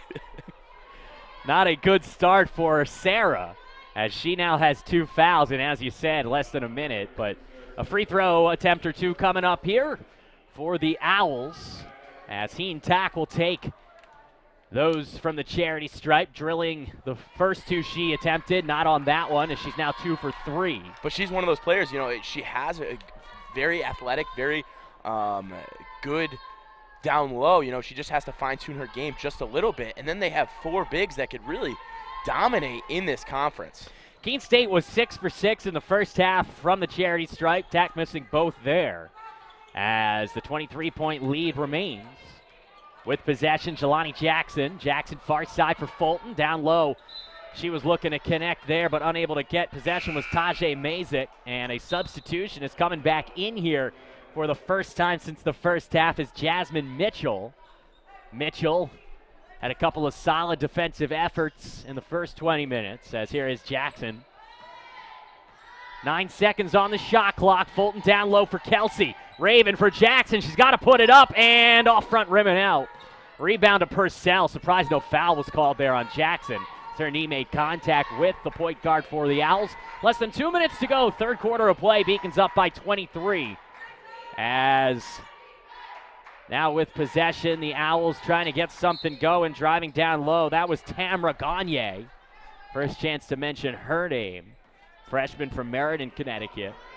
And obviously right now, you know, the Beacons are playing well, but they can't foul like they are right now. You know, they have to kind of figure out how to play good defense but not foul so much, because this is just going to slow the game down. And then Keene State can really bring themselves back into this ball game by getting to the free throw line. 23-point lead, and it's been that way for a few minutes. Teams have gone a little bit cold after what was a very hot start to the second half. Screen set from Kelsey. Jackson far side for Fulton. Fulton back for Jackson at the top of the three-point line. Give and go right back to Fulton down low. Looking for St. Cyrin, and she couldn't handle a pass. Turnover by UMass Boston as it was taken away by Kenzie Bennett. 70 seconds left, third quarter of play. With possession, here's Purcell. Purcell, nice bounce pass for Burke, and Jordan couldn't finish. And there is St. Cyrin using that 6'3" frame. And to take that away. A positive point out of today for the Owls is Purcell. I mean, getting some serious minutes on the floor. I mean, it's her first game back. You know, it's an ankle injury, but she's looked pretty pretty good out there. I mean, she's not like wincing or anything like that, and she's playing well. No, she is. She hasn't had a huge impact on the game, but really, when your team is 2-13 and winless without you, I don't think you can expect a miracle to occur. I mean, you could probably look at a whole lot of teams in every level of basketball. When your star comes back and you're a team that's struggled, it's not going to immediately click. So it is going to take a little time. Now, the Beacons' lead is now up to 24 points as Jackson will look to hit the second of 2 free throws. That was a foul down low. Kenzie Bennett really hit her head hard on the court. She looked okay, though, and she will get a chance to catch a breath as she was subbed for there in the free throw sequence. Here is Jasmine Mitchell. Jasmine, D'd up by Jackson, gets a screen from Burke. Mitchell handing it off for Burke. Burke pulls back to Jasmine Mitchell. Mitchell wide open, driving in, and unable to hit there was Gagne. But getting her own rebound was Tamra. Tamra hands it off McPadden. Emily McPadden rims out on the three-point attempt. Rebound to Whitney Fulton with 30 seconds to go. Third quarter action. And credit that to the Beacons. I mean, they're playing good defense. I mean, you got to look at the scoreboard. Keene State's only scored 35 points this game. I mean, and some of the points, it's like they were very deep threes. I want to say they had 3 or 4 threes that were pretty deep, and they hit. Kaylee Gaudier is in the game, number 24 in white. After she turned it over last possession, she gets the defensive rebound and draws a foul there. So the Beacons, with 5.2 seconds, should get the last shot here with the clock unplugged. Leading by 25 points. What a third quarter for UMass Boston. As bringing it up, here's Jackson. Jackson down low. Edwards has to take it. She gets it off and off the front iron and out from Gianna Williams. So UMass Boston up by 25 points now after 3 periods, after leading by only 9 at halftime. We'll review that third period and get you set for the fourth when we come back. It's 60-35 Beacons right here on the Beacons Broadcasting Network. Beacons on the track! Beacons on the track! My name is Tyler Hart. Beacons on the track! Being on the track and field team here is the greatest decisions I've made besides coming to UMass Boston. When you train together in that sort of intensity, you build a bond with people who are training with you. It's like a higher level of friendship. It's like teammates, it's just a different level. My freshman year, I got a Rookie Athlete of the Year. Outdoor, for my sophomore year, I was the first time I went to nationals. When I jump, it's a little difficult considering I have a hereditary disorder known as amblyopia. There we go. It's pretty much just a partial blindness in the left eye. The best way to describe it is if you have decent prescriptions for contact lenses, you take one of the lenses out, and then you put your hand over the eye with that lens. That's my vision. I rely more on my steps as opposed to my visual perception of how far away the bar is. And since I can't see out of my left eye, I have to sit on the far left-hand side of the class. Hopefully coach for a few years and coach some high school kids, maybe even coach on a college level as like an assistant coach, and go to PA school, and then do a 5-year program and try to get my loans paid back. Starting the fourth quarter of play along with Steve Witkowski. I am John Skudris with possession. The Owls, almost a block there from Gianna Williams, but a foul called on 33 in white, and so possession to start the third period went to, or the fourth I should say, went to the Owls, and now they will get a chance to cut into the deficit. And this is an exciting, I mean, you talked to Coach Ball about it, a young team. She brought in 14 freshmen. And they've all really panned out. I mean, when you look at the individuals that are on the team, I mean, a couple injuries. Nair Mitchell, Megan Dixon has been out for a little while. She's looked to come back in a couple weeks. It's just a very good recruiting class by her. She's been here for a couple years now, but this is the year that she really hit big on recruiting. UMass on offense, and a jump ball will ensue there. Looking back at this game, the Beacons led 18-10 after 1 in the second. They've only outscored Keene State by 1, 17-16, to take that 9-point lead into halftime, as that one's deflected by Mitchell. But meanwhile, the Beacons keep possession. In that third, the Beacons outscore the Owls 25-9. Undoubtedly one of their best corners of the season as the Beacons balloon their lead to 25 heading into the fourth. There's a pull-up jumper from short range by Williams. Rebound to Osborne, who hands it right back to Williams, who could not hit. What an effort athletically by Osborne just to get the board and hand it off. Yeah, and that's the hustle plays that Coach Ball wants. And I talked to some of the seniors that have been there, Raven Kelsey, Katie Matthew, what's the difference for this year? And they said they're just really trying to build a culture, the hustle plays, the off the field stuff. They're trying to build a culture in the weight room, that they want to be a championship team year in and year out. And these 14 individuals, they're having a great year so far. Lily Schleiman, nice drive and handoff to Burke down low, and Jordan can't hit. That's been a struggle down low. If you can't hit those, you're not going to beat UMass Boston. Schleiman attempts the three-pointer on the dish from Burke, and the long rebound taken by Fulton to hand off to Jackson. Jackson for the Beacons moving the other way, 8:30 to go in regulation as Osborne turns right down low to Williams. Beautiful look, and Gianna puts it up and in. And we talked about it. Osborne frees up the rest of the court. You see she got it at the foul line.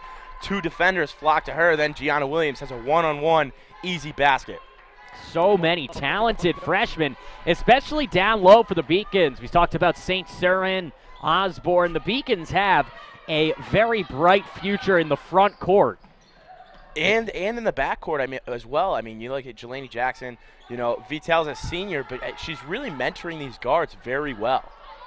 And coming the other way now, Mitchell trying to drive around Jackson, unable to do so, at least unable to hit. Means we'll have 4 new players on the court at the next whistle. Nice look from Osborne and Matthew, or rather for Williams, but Williams was unable to connect on an off-balance shot down low. There's a long stretch down low to Burke as Mitchell was trying to get this show on the road.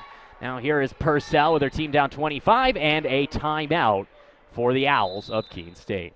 We're going to go to a timeout up here in the broadcasting booth as well. Beacons lead still at 25. It's 62-37 right here on the Beacons Broadcasting Network.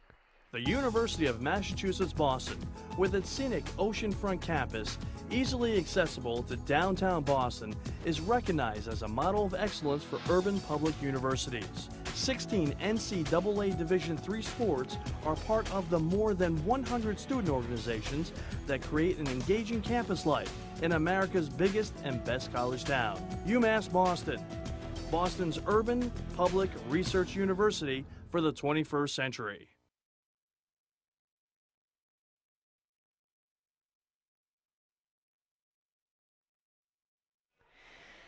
Welcome back to the Beacons Broadcasting Network. High atop Clark Athletic Center Gymnasium. We are talking Beacons basketball in the broadcasting booth. Beacons up by 25 points. And so far, they are on their way to pulling out a victory here against a tough opponent, a team that, while the record doesn't show much this year, they've dominated the Beacons over the course of the last 20, 30 years. I keep forgetting to turn your mic on. That's all right. That's all right. We got 2 games. Maybe we'll figure it out by the second. Maybe not. But in conference, especially the Little East, in all sports, it's weekend games are huge because everyone comes to play, and you see it as in Purcell shows up for the first time in multiple weeks after an ankle injury, and she tries to play against the top-seeded Beacons in the conference right now. There's a long three-point attempt. That one's off the mark from Mitchell, and the Beacons get the rebound, is able to get it and pull it down was Raven Kelsey. Vital running the show with 7 minutes to go. Beacons still up 25. Kelsey for Matthew on the baseline. Down low for Quinones, and getting the ball taken away with St. Cyrin. And that's something right there that she has to develop a move. You look at Shania Osborne, you look at Grassi. They have moves to kind of cut to the basket, and she has the talent. She just needs to fine-tune her game a little bit, and then she'll be a very, very lethal player down low. Purcell tried to take it away from her on that defensive board, but she made a nice play to keep possession. Meanwhile, Matthew thinking about going down low. Instead comes all the way far side. Kelsey hands it off to Vital, back down low to St. Cyrin, trying to get her first bucket, unable to do so. Quinones couldn't get the rebound over Burke, and coming back the other way are the Owls. And the Beacons, such a great passing team. It kind of stems from having so many weapons on the court that anyone can really shoot the ball, but they've really done a great job today of moving the basketball. That attempt is off the mark for the Owls. St. Cyrin with another rebound. At 6'3", she could be quite a weapon if she does develop that post game. As there's an opportunity for the Beacons to get this lead above 25. It's their largest lead of the day. It's been that way for the duration of this quarter, really, as St. Cyrin almost traveled, then almost went out of bounds. She instead comes back to Matthew. Beacon just trying to eat some clock here with 5 seconds on the shot clock. The former Owl flies through on a three-point attempt, and right now, this lead is their largest of the day. It's 28. And, you know, Katie Matthew was wide open for three. I was going to comment and say, you know, she didn't pull the trigger, but Vital absolutely fires one from outside the arc and finds the bottom of the net. Off the mark there are the Owls as they have gone ice cold here in the second half. Owls kept this game close throughout most of the first half. A strong second quarter and a late buzzer-beating three-pointer cut the deficit down to 9 at halftime, and Coach Ball was not happy with it when I spoke to her down on the court level. But clearly that aggression and anger from the coach was felt by her team. They came out stroking it like the best of them from beyond the arc, and they have buoyed this lead up down to 28 points as this is a whistle and a foul on UMass Boston.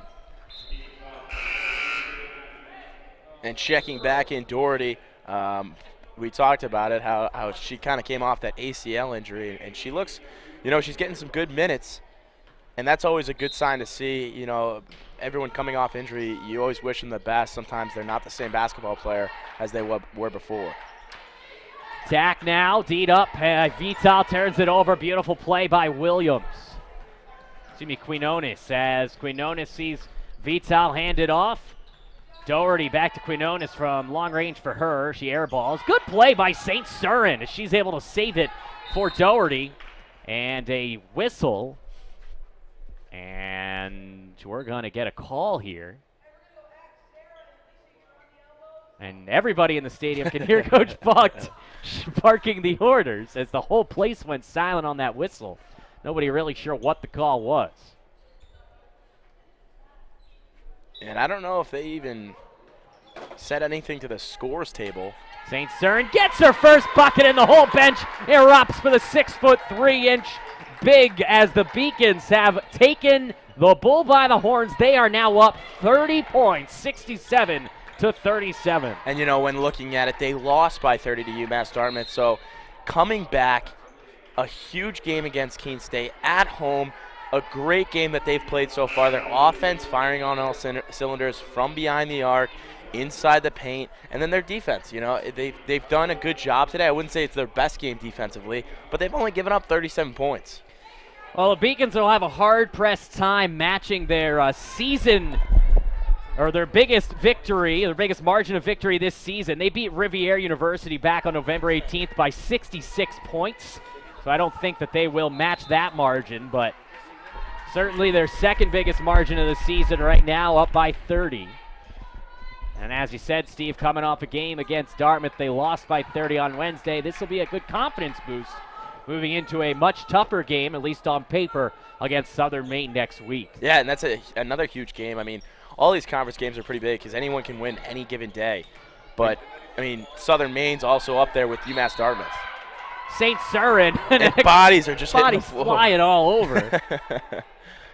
As I believe St. Cyrin's going to shoot free throws. She was fouled as she went for the shot. Now, it's going to be interesting to see how good she is at free throws. And a little bit of laughter from both teams after everyone was just hitting the floor.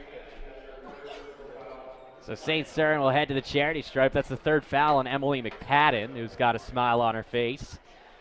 As that one is up and good. Pretty good form there from the 6'3" center. Yeah, she's got a good shot. I mean, we talked about it. All she really needs to just fine-tune her game. And, you know, when you have other veterans, well, not veterans, but talented players down low like Osborne and Grassi, you know, they have moves where you can develop your game in practice. I mean, these guys are just feeding off each other.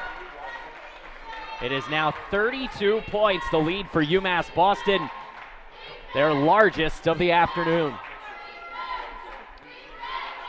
69-37 as Bennett hands it off for Jordan Burke. Burke back to Bennett. Instead, it's intercepted. Coming the other way, Alicia Quinones, and she can't hit the free throw, but the trail is good. As bringing it in is Kaylee Gautier, and UMass Boston's lead is now 34. Yeah, I mean, looking at all the available players, I think they all played tonight, and Keene State, it's a tough loss. I mean, you're down by 32, 34, and haven't had a basket in 7-8 minutes. It's just tough because of the fact that you put all this work into a conference game and really prepare yourself, and you're only playing 7-8 players.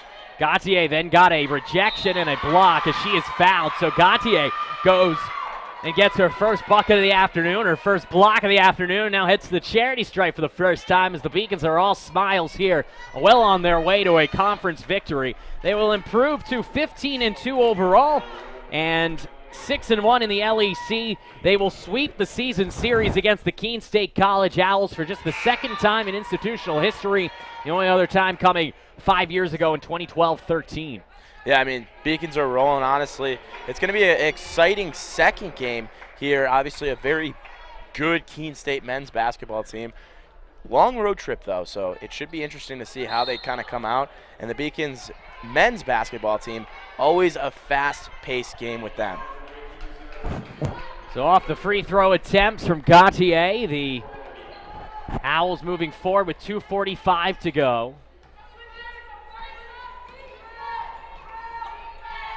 With possession near side and a foul called on UMass Boston, as controlling there was Tamara Gagne.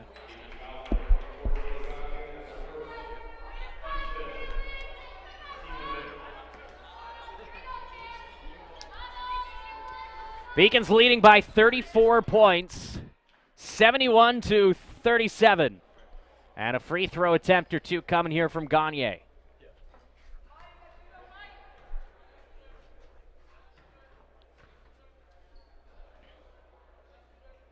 Tamara's going to rim out, and it continues. When it rains, it pours, I guess you could say, Steven. It's pouring on the Owls right now as they can't hit anything. Yeah, and it looked very promising after coming out of the second half. I mean, they couldn't miss from three-pointers. They were just exchanging back and forth, and finally a bucket for Keene State. I mean, this is a tough road trip. You only have 8 players down 30, 38. 37? 33. Counting's overrated. Good math. As Wachowski doing wonders for the UMass academics programs here with that math. As driving down the lane is Doherty off the rim and out. Rebound taken in. Of course, he did tell me earlier on in the off the air that some of the baseball players get things called free semesters if they struggle. So I wonder if Steve's taking advantage of any of those. He's pulling up for the jumper there and drilling it is Tajay Mazik. Nope, confirmed graduating May 2018. We hope. In the second half of play, the Beacons have outscored the Owls 38-12. And they lead it now by 35. 73-38 as Keene Tack hands it off there to the bench player Tamara Gagne. Gagne drives all the way in and, as we've been saying, can't hit. St. Cyran hands it off for Jackson. Less than 90 seconds to go in regulation time, and what I think we can safely say will be the end of the game as St. Cyran uses every bit of her wingspan to not only get an opportunity but also almost get her own board. Instead, coming back the other way now with possession is Sophie Bushley. Bushley all the way down. She clanks it off the rim. The Owls looking more like pheasants out there here in the second half as things continuing to unravel for Keith Boucher's club. And the Beacons can wind down things with 20 seconds on the shot clock. Good play defensively there from Tack, and now Gautier is able to grind it out with Kenzie Bennett. We will get a jump ball and possession to the Owls. Yeah, so stay with us. Obviously, the doubleheader. We got a later game, another conference matchup. A very exciting game. Beacons, talked about it, a little inconsistent, but a fast-paced team. It should be an exciting one. Driving in, pulling up is Gagne. Nice move with the right hand. With 41 seconds to go, the lead down to 33. This will be the second biggest win of the season after their 66-point win over Rivier University earlier this year. What a game that was. Limiting Riviera to 24 points. I'm sure if you're a Riviera fan, that was an exciting one. As the Beacons up by 33, giving their fans something to cheer about. Here's Doherty. Maya thinking of taking it. She does. And, ooh, would have been nice to see her hit that one. But with the clock unplugged, 12 seconds to go. UMass Boston well on their way to a victory this afternoon.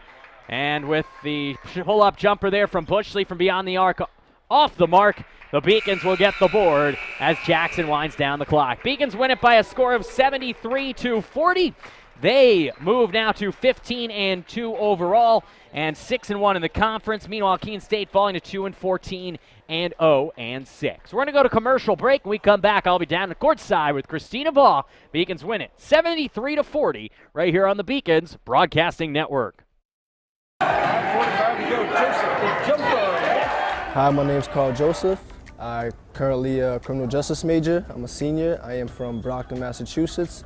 In basketball, I play small forward / power forward, and in track, I'm a high jumper. Basketball has always been my first love. The favorite part was probably our win over MIT. Like that was tremendous. I almost came to tears just from where the program has come from when I first came here to where we are now. It's just amazing, and I love it. Honestly, I was recruited for basketball. My high school coach actually emailed the track coach here, and she walked into the gym one day and it was just like, here, you, come talk to me. And I was on the track team. It really wasn't much of a choice. It was a great honor my freshman year, just being able to become an All-American, finishing 4th in my first ever national championship meet. It was quite the time of my life. My junior year, we received our LEC championship rings from our sophomore year. And coming in into my freshman year at UMass, I was able to witness the volleyball team win their championship and the soccer team, and the only thing that I really wanted was a ring of my own. Here's Joseph knifing through. Funny thing is, I actually work here as well. I am one of the Zamboni drivers to our men's and women's hockey teams, and that's what I do for part-time. Being a student here at campus, I can honestly tell you, is quite different from anywhere else you could possibly go. Just the student body here is amazing. I mean, the teachers are amazing. All the teachers that I've had never hesitated to help me out in any way that they could have, from extra help to me going into their offices just to talk about what's going on in the classes and just keep me on track. What I want to do when I graduate, I want to go into the police force for a little bit and ultimately end up either working for the Department of Homeland Security or the Department of ICE. It's definitely possible to be a two-sport athlete here at UMass Boston. It's just going to take a little bit of hard work.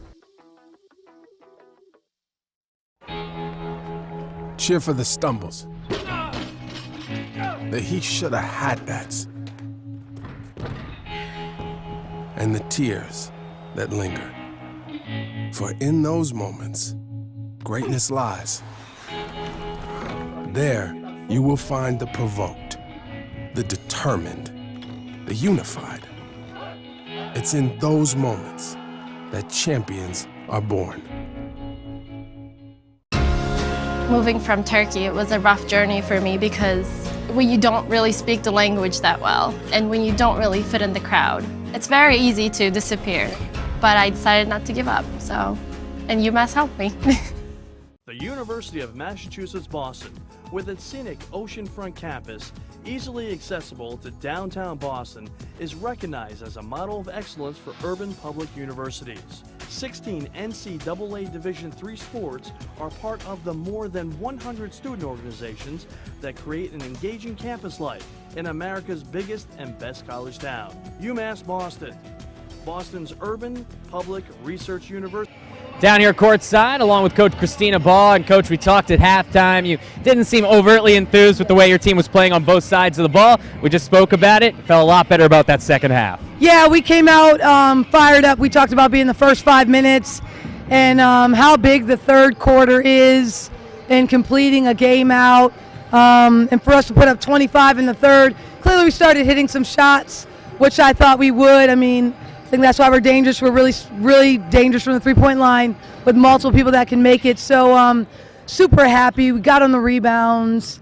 I just thought we kept the gas pedal on, and with a team like that who can shoot you always are concerned that a couple shots will get them back in the game, and we didn't allow that to happen today. Absolutely. And we got a chance to see some of your freshmen come out there, folks like Gautier as well as St. Certain, who came out and performed really admirably down low. You have to be really primed about these freshmen and what you have over the next couple of years, especially in the front court. Absolutely. They're young, but they're like sponges, and they want to learn, and they're so coachable, and they're great teammates, and that's number one in our program is be a great teammate. And those are the first two kids cheering on the bench, so it's great when they can go out there and have success. I mean, Sarah, 7 rebounds in 10 minutes, and at 6'4", to watch her develop is going to be pretty special. Absolutely. Now, Lydia Vital, of course, a transfer from Keene State. This one had to feel good for her, you, and her teammates. Did you say anything to her before the game about going up against a former team, maybe to try to keep her emotions in check? Yeah, don't let us lose. That was the message to her today, and she said, "Coach, we will not lose." And she has 8 assists and 0 turnovers, so definitely did her part. She's been heating it up from 3 as of late since Plymouth State. But I mean, she's the fastest kid in the league, but she brings a lot of leadership and practice. So been asking her to be a little bit more vocal, and I thought she coached a lot during timeouts today, and we're going to need that down the stretch. It'll be her team in a couple weeks, and I won't matter as much. So it was good to see that happen today. But no, I'm really proud of our team. We had a chance today to bounce back and get back to Beacon basketball after Dartmouth, and we did that today. Absolutely. Shania Osborne down low. What a pickup she's been. I mean, she does it on both on the board. She is absolutely fantastic watching her play. You have to be happy that you also have her now for a couple of years in Beacon's Blue. I am. I'm really happy. Once she gets in shape, it's going to be really dangerous, but she's got a knack for the rim and rebounds, and it's just hard to get around her, so I'm happy she's on our side. Absolutely. Now, coming up this week, you guys get a bit of a tougher foe on paper. Southern Maine comes to town, and the Huskies have been right on your tail in the conference all year. They struggled a little bit out of conference, but both of you came into today 5-1. So that'll be a matchup for potentially third place in the LEC. Yeah. What do you expect from Southern Maine this week? They got a freshman, Curly, who's hot, and they're super disciplined. They're well coached, so I'm expecting a great game. Again, it's one game at a time for us, so I'll enjoy this for about an hour, and then I'll be on to Southern Maine. Looking like a true coach. We'll be back here on the Beacons Broadcasting Network. Players now 3 at the scorer's table. Rangers sends their first over. Charles Mitchell from the near wing. Goal by Hamill and Bishop College. In his first year with Regis. Low over the head of Robert Kessel. To the right back in transition, are able to make the test line. Now, still down. He's already got a couple points in his first half. He takes up his three. Lewis, he thought of that. Now we'll drive him in the right hand.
welcome back to the Beacons Broadcasting Network. Along with Steve Wachowski, I am John Scudras. Beacons winning this one by the final score of 73-40 as they absolutely dominate in the second half, 38-14 en route to the 33-point victory. Let's take a look at the leaders from the Beacons victory this afternoon. And first we look at the team stats for the Beacons, who are now 15-2 and 6-1 in the LEC. Almost 40% from the field, over 42% from beyond the arc. Most of that done in the second half. And Steve, you look at the rebounds, you look at the assists. The Beacons, almost in every facet outside of the free throw line, dominated this afternoon's affair. Yeah, there's a number right there. 58 rebounds for the Beacons team. Obviously dominating on the boards. 9 turnovers. I mean, they've had after the first quarter they had 3. First half they had 3, and now they have 9. I mean, that's the only thing that I could really stand out as a Beacons fan, that they got to clean up just a little bit. Obviously, just a flawless game. They've really hit everyone on the bench, and just a great game if you're a Beacons fan. Take a look at the individual leaders for these squads. Beacons had 3 players in double digits, led by Joey Grassi and Lydia Vital. Also contributing in the point totals was Katie Matthew at 3 3-pointers in the second half. She had 11 to end the day. Shania Osborne, you heard Coach say once she gets in shape, she will be unstoppable, which she's pretty unstoppable right now. 11 boards for Shania to go along with 9 points. Almost had that double-double, even though she didn't play for much of the fourth quarter. And you look over on the other side as Schleiman and McPadden led the way for Keene State. Yeah, I mean, when you talk about it, it's a versatile UMass Boston team. I mean, Grassi had 12 points. She usually, obviously her average is like 16, 17, but she doesn't have to do that. I mean, they won by 35 today. A lot of people showed up in the score sheet, and it was definitely a well-rounded victory. Before we wrap things up on the post-game show, let's take a look at the highlights of the 33-point victory for UMass Boston. It goes to the way they play the basketball game. You see they kind of slow it down, kind of use all of the shot clock. Near side, Matthew. Kelsey pump fake. Nice dribble drive. Hands it off to Quinones. Nice drive with the left hand and up and in. Way for school for 2 or 3 years. Something happens, you know, they come back. It's very easy. Nice running jump, the 3-point line, hands off down low. And another rejection from UMass Boston, but getting her the rim and out from Jordan Burke. And now here come the Beacons as Vital hands this one off and a pull-up jump. I remember playing my 8th grade basketball, you know, coming back from a concussion. Very aggressive. Sometimes came in with just 9 players. As there's a beautiful defensive play by Purcell, but an even better effort made by Vital. Dishes it out for Grassi from long range off the mark. Gets her own rebound and lays it up and in easily. 8 seconds on the shot clock. Vital from long range dribbles between 2 defenders, hands it out for long distance, and out. Rebound taken in by Vital, and now the Beacons coming back the other way. Fast break 3-on-2. Nice look for Matthew, and with the right hand roll as Burke is able to get her own rebound off the miss, but then she turns it over. Vital 1-on-2, got a lot of speed, goes right into the defender, and that is an and one as the Beacons 12 in the first half. Purcell hands it off. McPadden from long range drills it. And that's the way. Conference. Beacons starting with possession in the second half. Matthew gets it from Kelsey down low for Joey Grassi. Grassi hitting Matthew, pull up 3-pointer, and she drills it. So the Beacons get. And they need this game. Down low for the Owls from underneath. A 3-pointer from McPadden is good, and so she can. Vital, far side. Matthew looking for another. She drills it. 2 threes in 90 seconds from 12. Nice effort with the right hand. Dishes it out McPadden. Kenzie Bennett from beyond the arc, and it continues.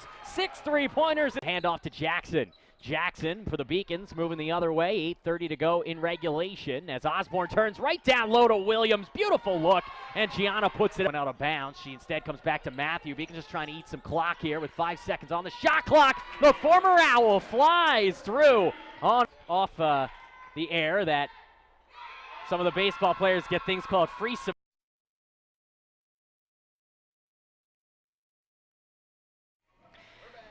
So the Beacons winning it by 33 points. The final score 73-40. As always, I'd like to thank our production team, the producer Seth Orensky, our directors Charlie Hughey and Gigi Braga.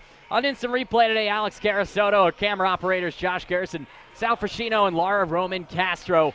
For Steve Witkowski, I'm John Scooter. Stay tuned to the Beacons Broadcasting Network for the second half of our doubleheader starting in, about 25 minutes time as the men's basketball team will take on the Keene State men's basketball. You're going to pay for that in the second half of our doubleheader, Steve.